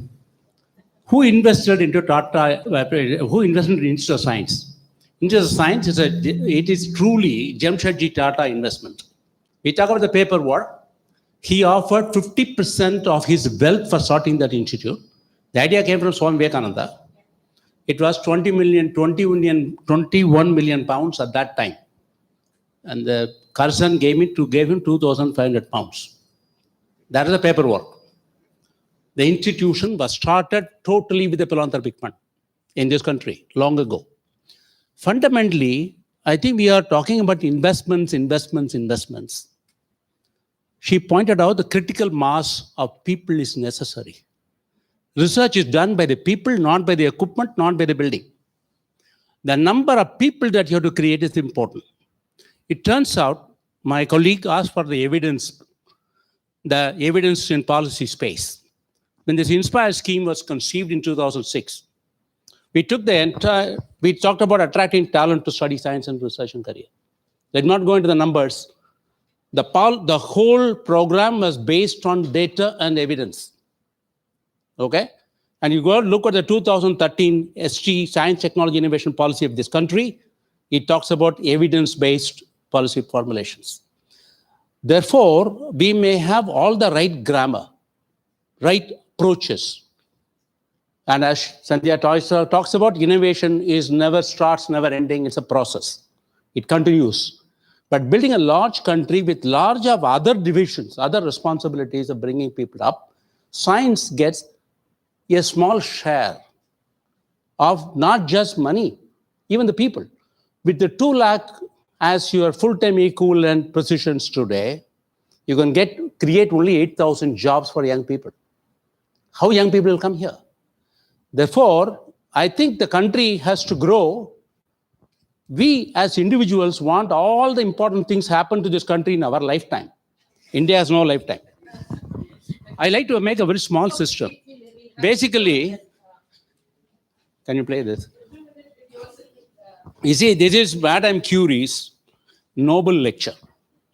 Okay? Can you have the voice? Well, Mike.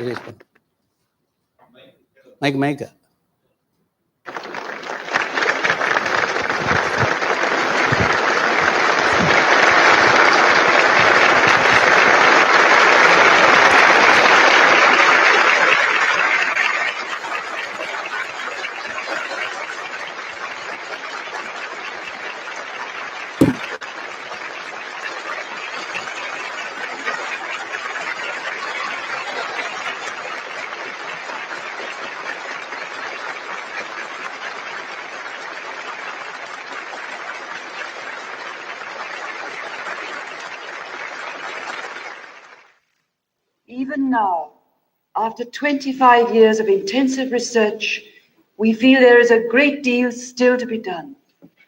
We have made many discoveries. Pierre Curie, in the suggestions we have found in his notes and in thoughts he expressed to me, has helped to guide us to them. But no one of us can do much. Yet each of us perhaps can catch some gleam of knowledge which, modest and insufficient of itself, may add to man's dream of truth. It is by these small candles in our darkness that we see before us, little by little, the dim outlines of that great plan that shapes the universe.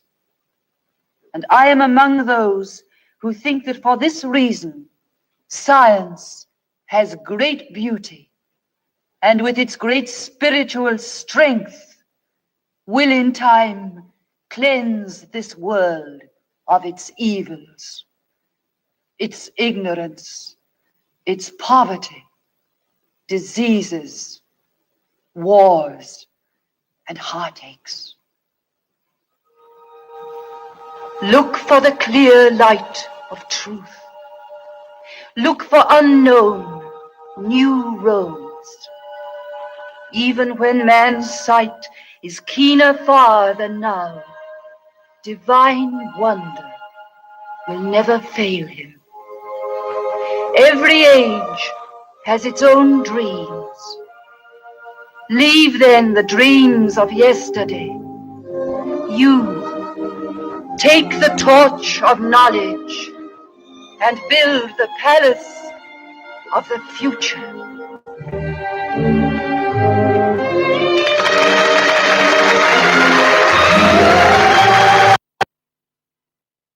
Okay, so Possible to follow her. One cannot say difficult. She still remains, she has 2 Nobel Prizes. So I'm sorry, I've now forgot your question. You did raise a point. Problems. Yes. So, when you spoke about that, something really near, my dad often used to tell me, he's not a scientist, he's an engineer. He would always tell me, Sandhya, why are you working on neurons and some critter, and why aren't you making something which would be useful or a product? He sort of gave up finally when I started my own lab. And I agree with you, but I think what's very important about science is a process of thinking about things. It's a process of deciding when you can make a conclusion that something is right. That is easiest done. Critical thinking and learning about critical thinking is easiest done when you're trying to solve fundamental problems. Therefore, people need to train in those ways. But we, as leaders of laboratories in various places, be they universities or research institutes, have a responsibility to sensitize our students to the context in which they live, work. And we have failed in that. And I think if we can change that collectively, all of that you say will naturally follow. That's my point. Now, the second thing was somebody talked about gender, and there's a lot of women, and you now see 2 over here. But if you look at statistics across the globe, you see a clear pipeline problem, even in fields like biology, where more than 50% and sometimes 80% of the graduate students getting trained are females. But as they go through the pipeline, be it in the West, be it in the most egalitarian societies as we see it, or in India, that number drops off precipitously. There are multiple reasons for it. Every person who comes, actually, I created a little bit of friction with a group of people who care a great deal about gender equality and work towards it in Indian science. When I said that when I speak, I don't want to be judged as a woman scientist. I'm a scientist. My experience is n equal to 1. I don't represent the entire class, right? And it is true. What you say is, yes, there are examples, but those are merely examples. And which is why statistics, as he especially presented it, is very important to consider, to ask ourselves in every aspect of intersectionality, be they gender, regions of the country, economic background, or caste, how are we doing? Science is a joy, but it is also something that we do for fun, but it is not contextless. And it's a question that we as a collective people need to ask ourselves. And we are not doing very well. Okay, just very briefly, and I think a lot of advice to young people, which always makes me a little nervous, because then, what advice do young people have for us? So, but I just think this, at the end of the day, there's only one way to train and build a research culture and therefore produce good research of whatever kind, local, global, whatever. And that is those who are in positions of responsibility, not merely as administrators, but you have to be there with the students, working with them. You can't lead, you have to lead from the front when it comes to research. You can't be the general from the rear. And that is, I think, critical. So I'll say something that some people may not like. Science and religion. We are a society that is steeped in religion. And science and religion are fundamentally different. Religion is based on belief. Science is based on doubt and questioning. Scientists will be very happy to be proven wrong. Religious leaders hate to be proven wrong.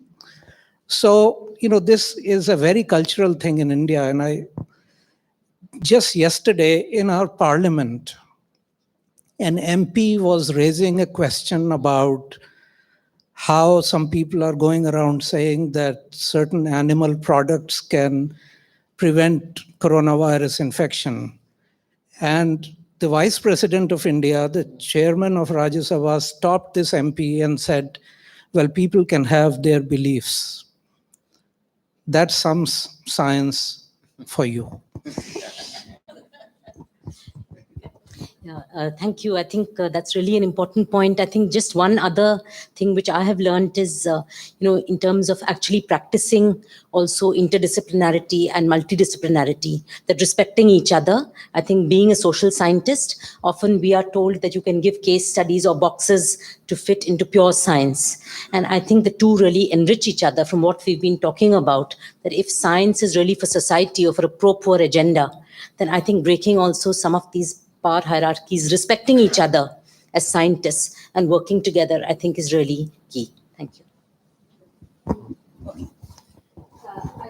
So thank you all. I think we'll carry this conversation within our heads and with all of them throughout the day. I now invite Jayashree to give a small token, memento. That should be. Okay, Shubhra, please come, and then we will vote of thanks.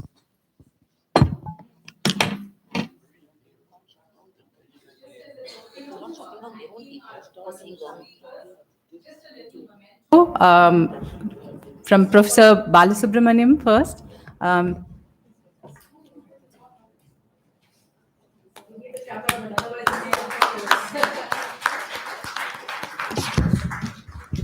Yeah. Professor Nitya Rao.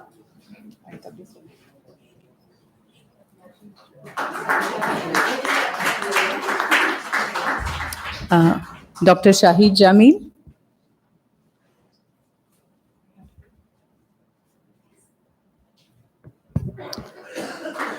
Professor Jayaraman.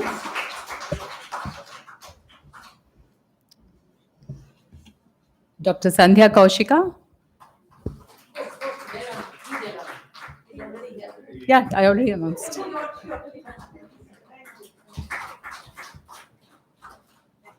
Dr. Sandhya Kaushika.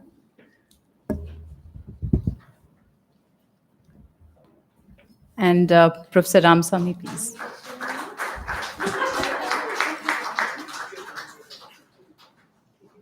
Professor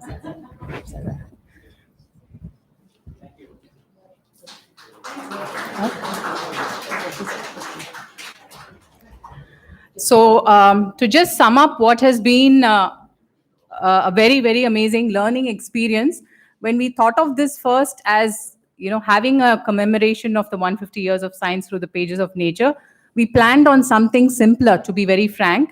But together in discussions with Shubhra, with the nature team, and also having, follow-up discussions with Professor Swaminathan, Professor Jayaraman, with Dr. Hariharan, the event has shaped itself up much differently. And yes, it could have been a one-day event, but there were a lot of logistics, and holding people, expecting them to spend an entire day for this would have also been difficult, juggling everybody's times.